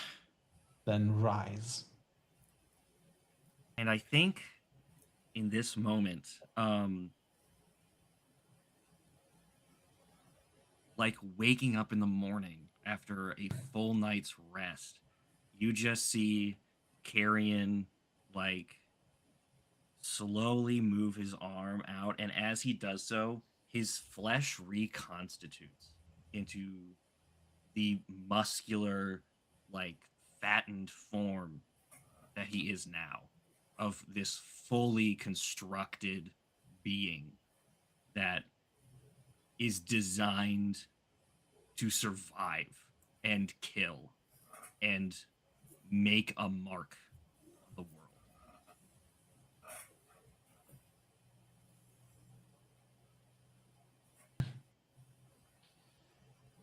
And we return to Duskwall. Taisha. Shiv, by the way, you're muted, I think. I am, Yeah. because I don't want my captions to catch my peanut gallerying. Yeah, the rest of the day is Oh, we've skipped a few days ahead, I think. yeah, yeah. but essentially the time whenever spent, we see Taisha next, yeah, she has not left her room, and it's depending on if you are just going to let her go, it is waves of wailing, destruction, silence, just This over is and over again. where I would like to ask the remaining member of the crew, Elogi. You have tended to the spirit, you have tended to the flesh in one or two ways, and you just have this agonized bundle of Taisha upstairs. What is Elogi doing anything about that or not? So Logi is going to tentatively, over the course of these days, like try to bring Taisha water and some like easy food. If he recalls any particular types of food that they particularly like, he'll bring her that. It's yeah, I would say like Taisha very much likes, I would consider like I the system equivalent of mac and cheese and chicken nuggets. Like Okay. that, I don't know what that would be, So but I that is the bring- equivalent. It's not nearly that. It's probably bring like Taisha the finest some, red meat or something. Right. I bring Taisha some mushroom cream. Yeah. Right. Yeah.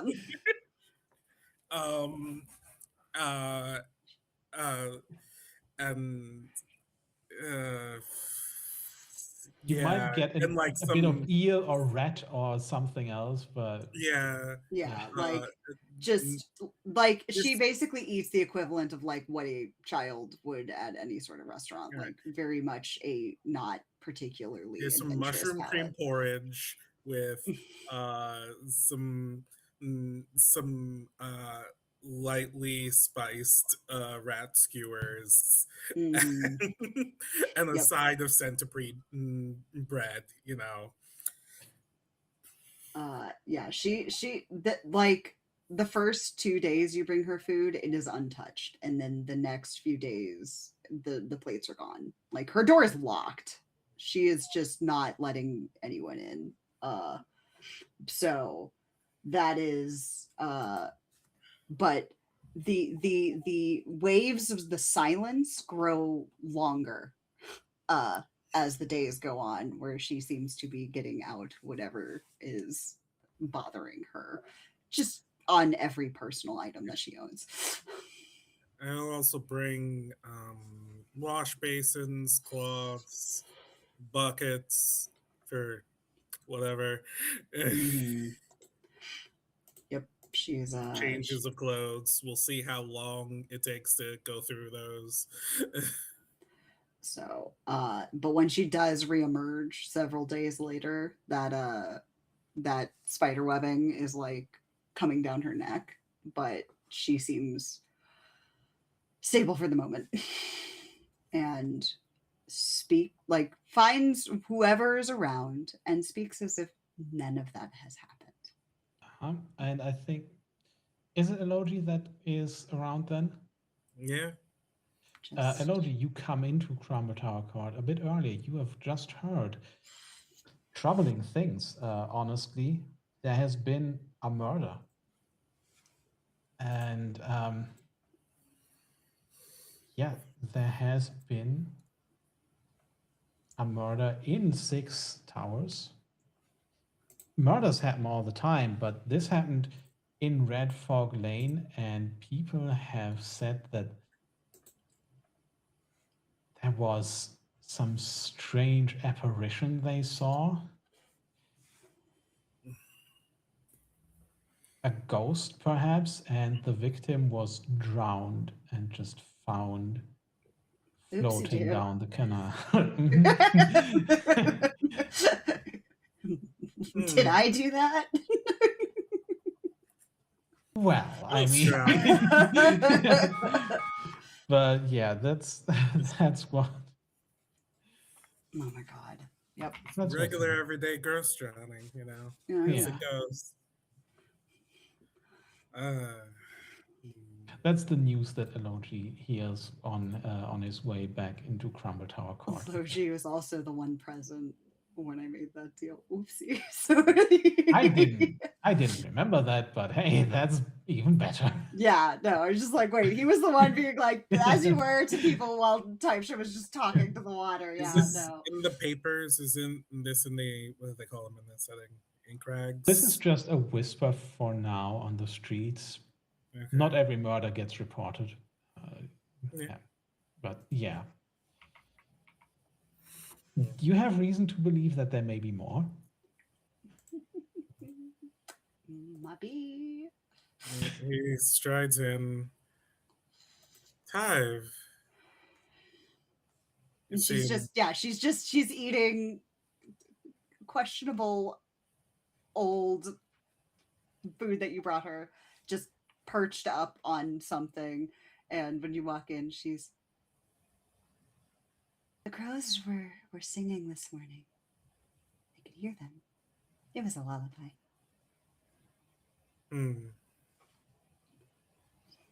Perhaps they were singing of one of the more recent deaths.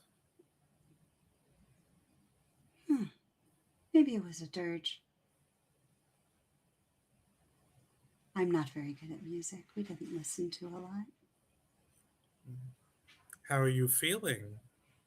I'm fine.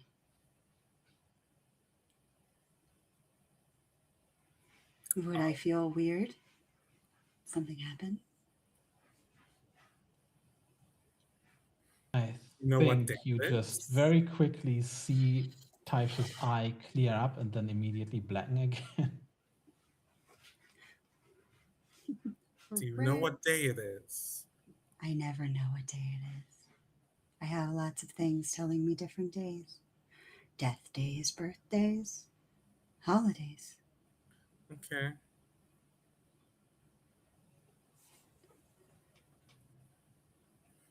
So, Did I miss your birthday?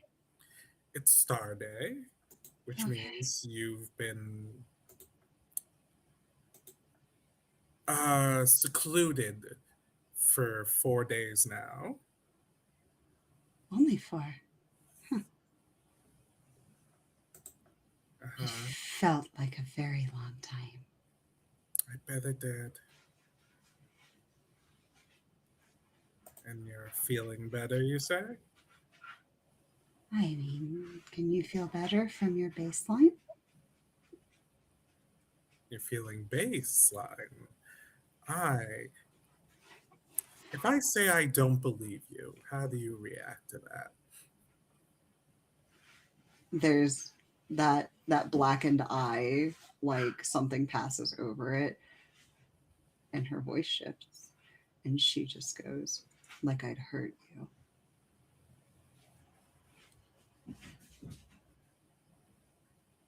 And then just back to staring at the rafters and just. Most people don't believe me. It's okay.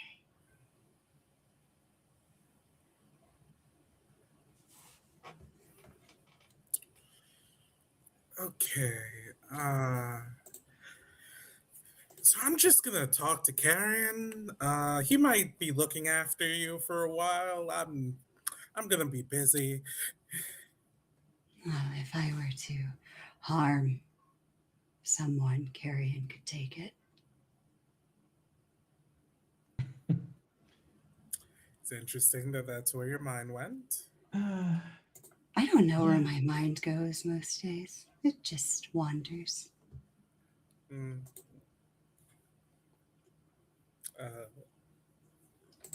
So if I could get a scene with LOG, Carrion, and Molto, like away from. I was gonna say we're going to move on from this scene. There's something that Molto has been up to. And I wonder what it actually is. Yeah. I have an idea. Okay. You know how some jobs force you to take a sabbatical because they think you're too stressed out? You know, they're like, hey, Yeah. you need to go on a sabbatical and you can't work. I think that's how we get the cut off scene for Muto, because surely asking to go to the Deathlands, getting some fancy bullets from one of his coworkers does not get unnoticed, and then coming back with a stab wound.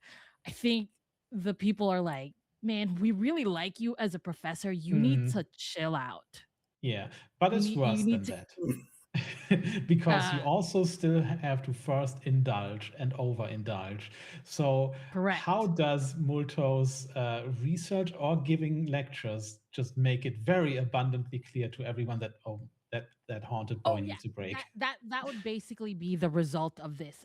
Yeah. Honestly, Multo just like after getting stabbed gets obsessed by this natural museum.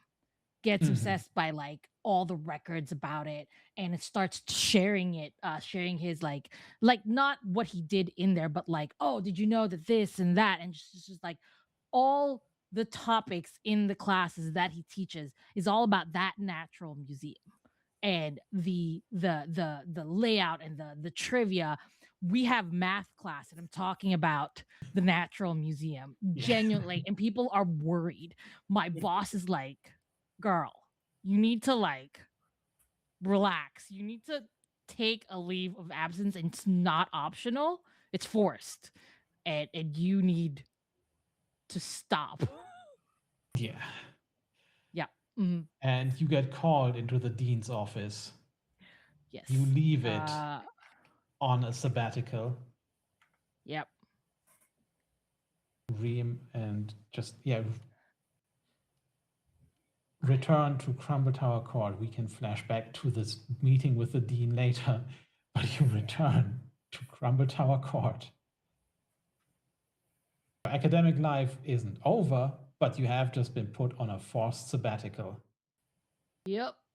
And you come back, and immediately Elogi looks at you like, we need to talk about Taisha.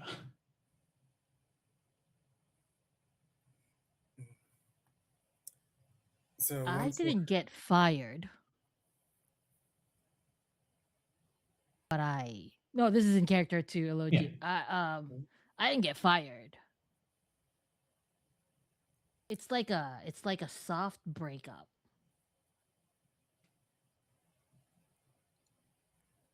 What do we need? What do we what do we need about to talk about? Sorry, my brain was frozen for a minute there. Taisha. Yes. Has she come out of her room? Yes. It's good. She's Progress. talking, mostly normal for her. Um, Good, good. Not entirely, though. She doesn't seem to remember certain things. And Trauma, I think, would do that to you. yeah, for a moment, her eyes changed and she spoke with a different voice. Hmm. Hmm. Hmm. Interesting. I did Yeah, see. Was it just the one eye that turned black? yes. Yeah, yeah. I did notice that. Huh. Carrion, as you and Diogenes enter the scene at this moment, Diogenes just gives almost an approving nod with his long craned vulture neck. The darkness that will end all things is within her now.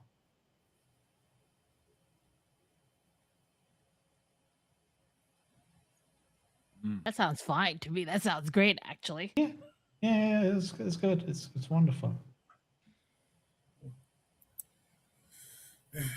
Carrion, we were just discussing some things about Taisha. Oh.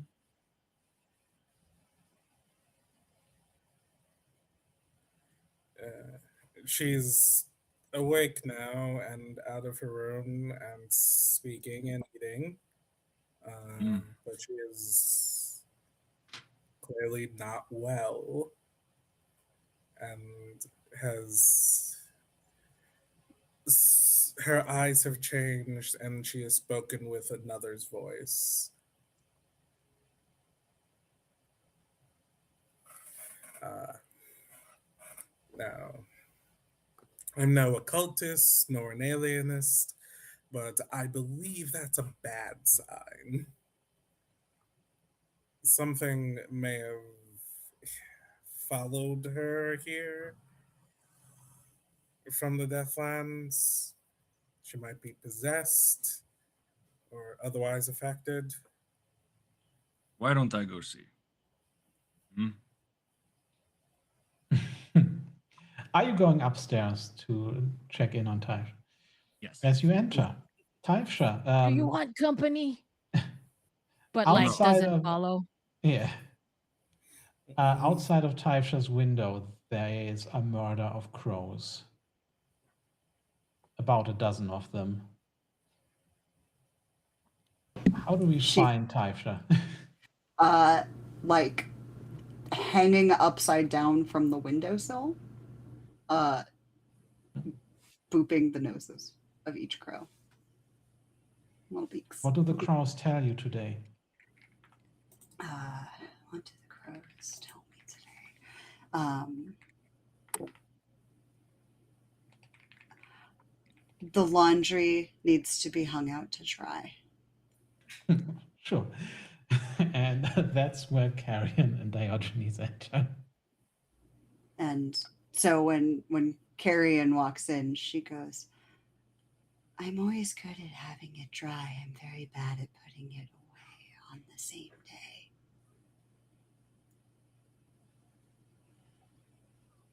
Taifsha.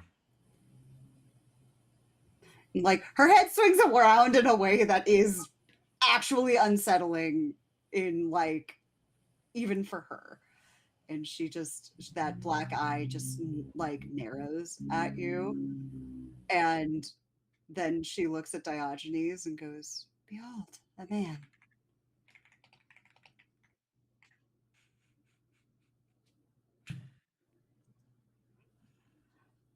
I think Karen's going to look in the hallway really quick, just to see if anyone's even remotely listening,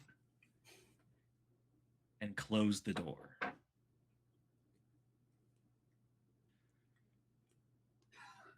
He will walk towards you and sit down across from you. Very similar to how he was with Diogenes, where it's like he's not sitting next to you. He's not sitting across from you in like a necessarily like a friendly manner. It's like you are someone I am now playing against.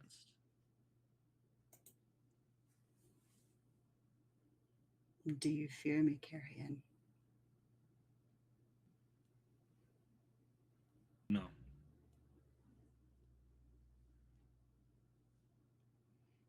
Do you fear me? The way one would fear food.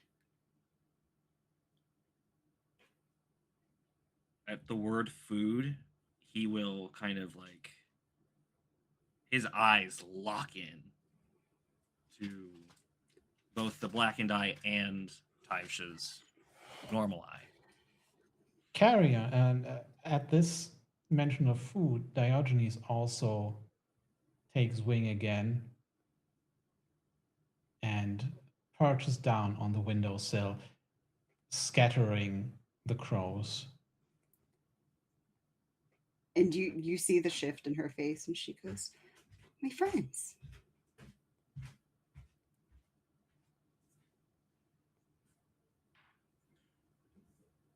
Why do you like the ghosts? They were people. So is the meat on your plate. I don't eat people. You talk Okay. to the crows as if they're people? I don't eat the crows. Do you not mourn the goat? Or the chicken? I don't see it happen, and I don't see the aftermath.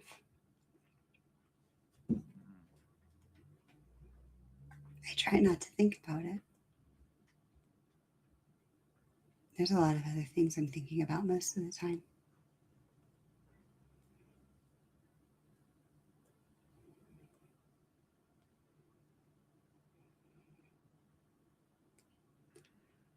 I do not understand.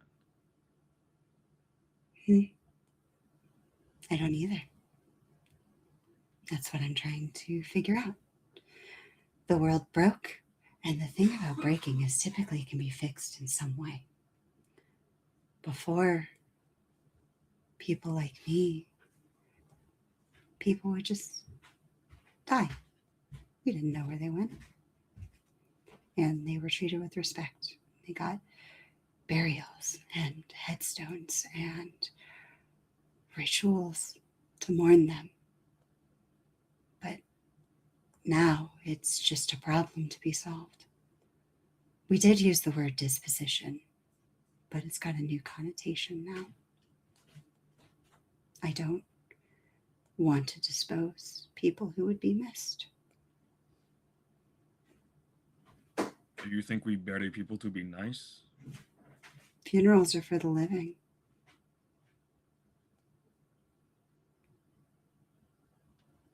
There are, for most people, no funerals anymore, or at least what you bury is not the body. Mm-hmm.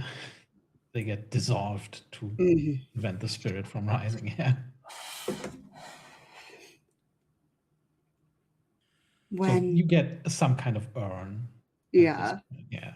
Yeah. When I was working, I got to read. I got to read a lot. There's a lot of information, but there's a thing we never talk about now: grief.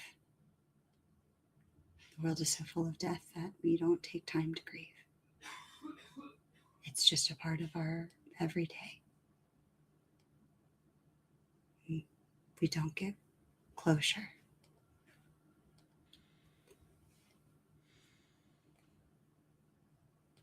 I want to fix that.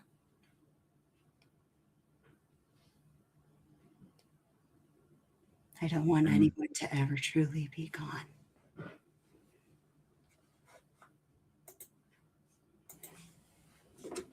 think with that, we move on for now.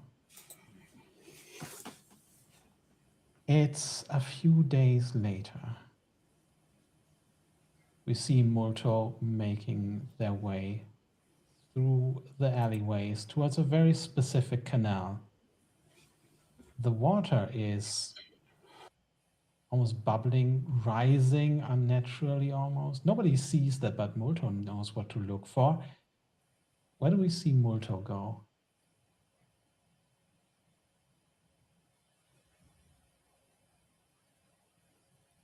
He looks for certain colors. Greens that in the light turn a little bit blue, a little bit pink, scales here and there. And remembers stories that were shared. He doesn't flash back to them. He's busy. He's a busy man, but he looks and waits to see if more happens. And he stares You don't at even have to wait for more than perhaps a minute or so. Something has been waiting for you. Waiting perhaps for a moment when you are at an inflection point and the waters begin to swirl, and out of them steps a figure that, oh, you know all too well. You may never have seen it, but what do we see now? What does Molto come face to face with here? In a lot of places they have names for it. But on my island, they're called the Magindara. Mermaids, really. Sirens. Creatures of the ocean. Dragging sailors. Protectors. Destroyers. Doesn't matter. But clearly, that is what this is.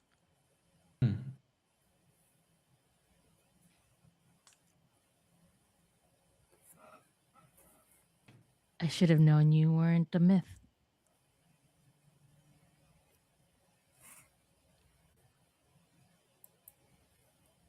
Of course, I am not.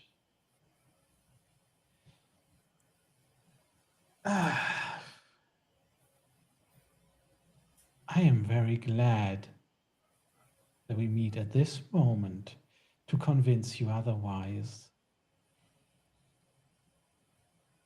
You seem a little lost, don't you?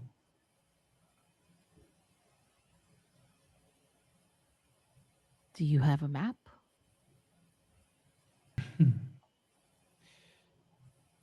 I am not a purveyor of such things. I have no maps for you, but perhaps I have a direction. Perhaps I have some things that will help you hold on. You have already lost so much, haven't you?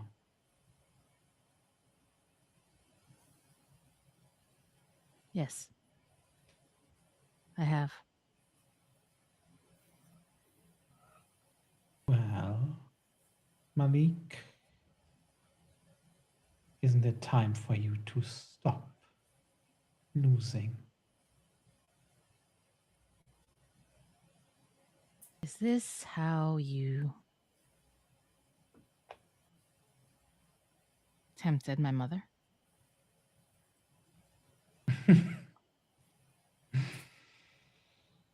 Oh, tempting. Well, perhaps it is. Perhaps your mother didn't need much tempting. No. In your own ways, you all You, your mother, the others, you all seek me out when you need to. Yeah. You do need me, do you not?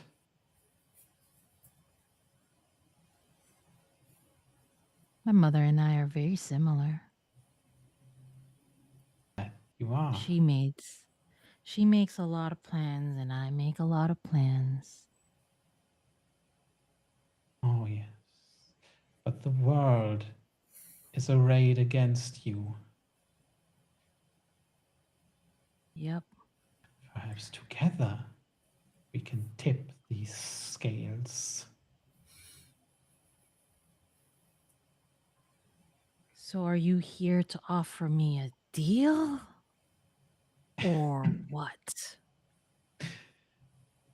I have many things to offer you. The question is, what can you offer me? And that's where we'll end the session. Oh my god.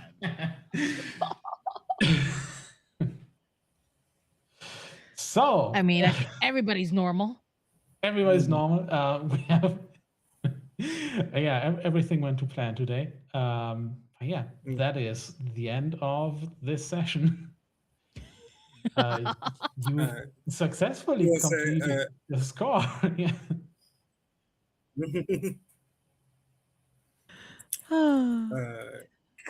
Because Elegy was taking care of Tive, did he not get a chance to indulge his vice, or? Oh, we're doing a few things off screen. We also haven't Okay. had Carrion indulge his vice, I think. Yeah, we're not doing the entirety of downtime on screen. Anything that's fair. important, yeah. No, I wanted to get the characters together a bit more. But yeah, we'll do that off screen. Speaking of, yeah, everybody in chat, thanks for watching. And everybody watching elsewhere, watching the VOD, watching on YouTube, thanks for being here.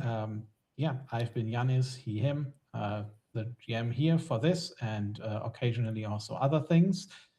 For example, Red Markets, which is airing on Thursdays now, our game of economic zombie horror, where everybody is possibly even more traumatized than Taifsha, if that's a selling point to you.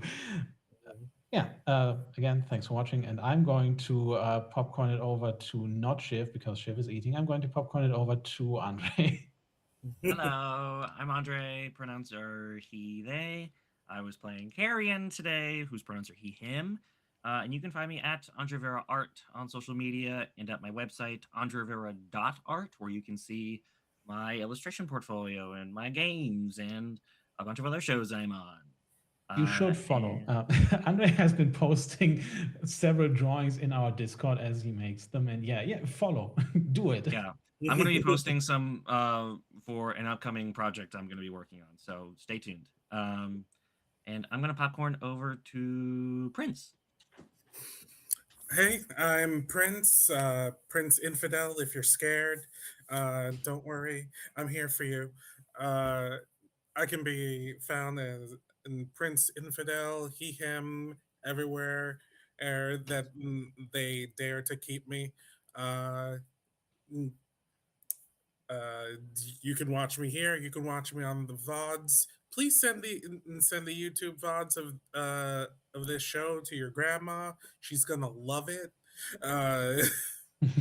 Email her, I guess. I don't know how she takes her YouTube videos these days. And I will be popcorning it to Glyza. I just have this scene of like somebody's grandma going, "Oh, I can't wait for the email from my grandson. It's Blaze in the Dark Saturday. My show is on. My newsletters. My show is on." It's just a grandma just sitting down and watching it. Maybe she'll love it. Yeah. Send this to your grandma specifically. I love that. I love my grandma.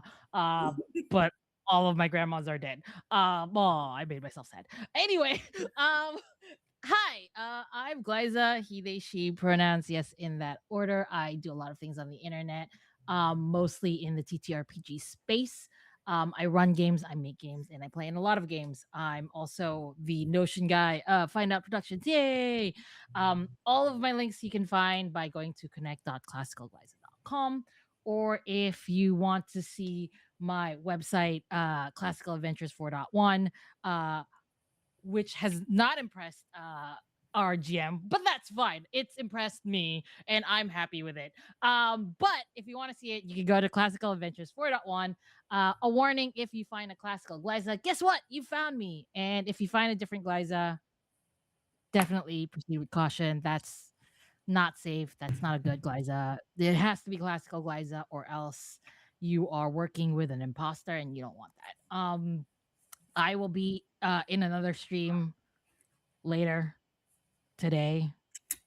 You'll see it. I'll post it on Blue Sky. I talk a lot on Blue Sky, so see you there. I've also taken over the Find Out Productions Blue Sky, so there's gonna be a lot more posts there. You'll see. Yeah. Pass it on to the other crew member. Hi, I'm Shiv, Dr. Bubbles, PhD, literally everywhere. I can be found here, Find Out Productions, doing weird things and traumatizing my characters. I can also be found on Blue Sky, shit posting about my wife watching the Twilight movies.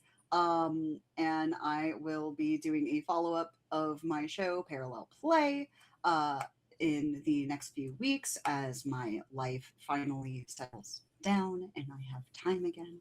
But I have had so much fun. I have had so much fun traumatizing Taibsha. Here, look, let me give you a cute little innocent person. Now there's something in her. Hello. And that's me. That's Shiv. Hi.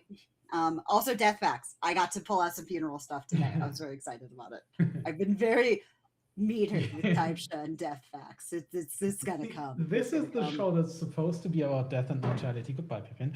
I didn't want to front load it. I got some good. Yeah. I got some good ones in the back pocket now that she's going to be thinking about harming people. Yeah. All right.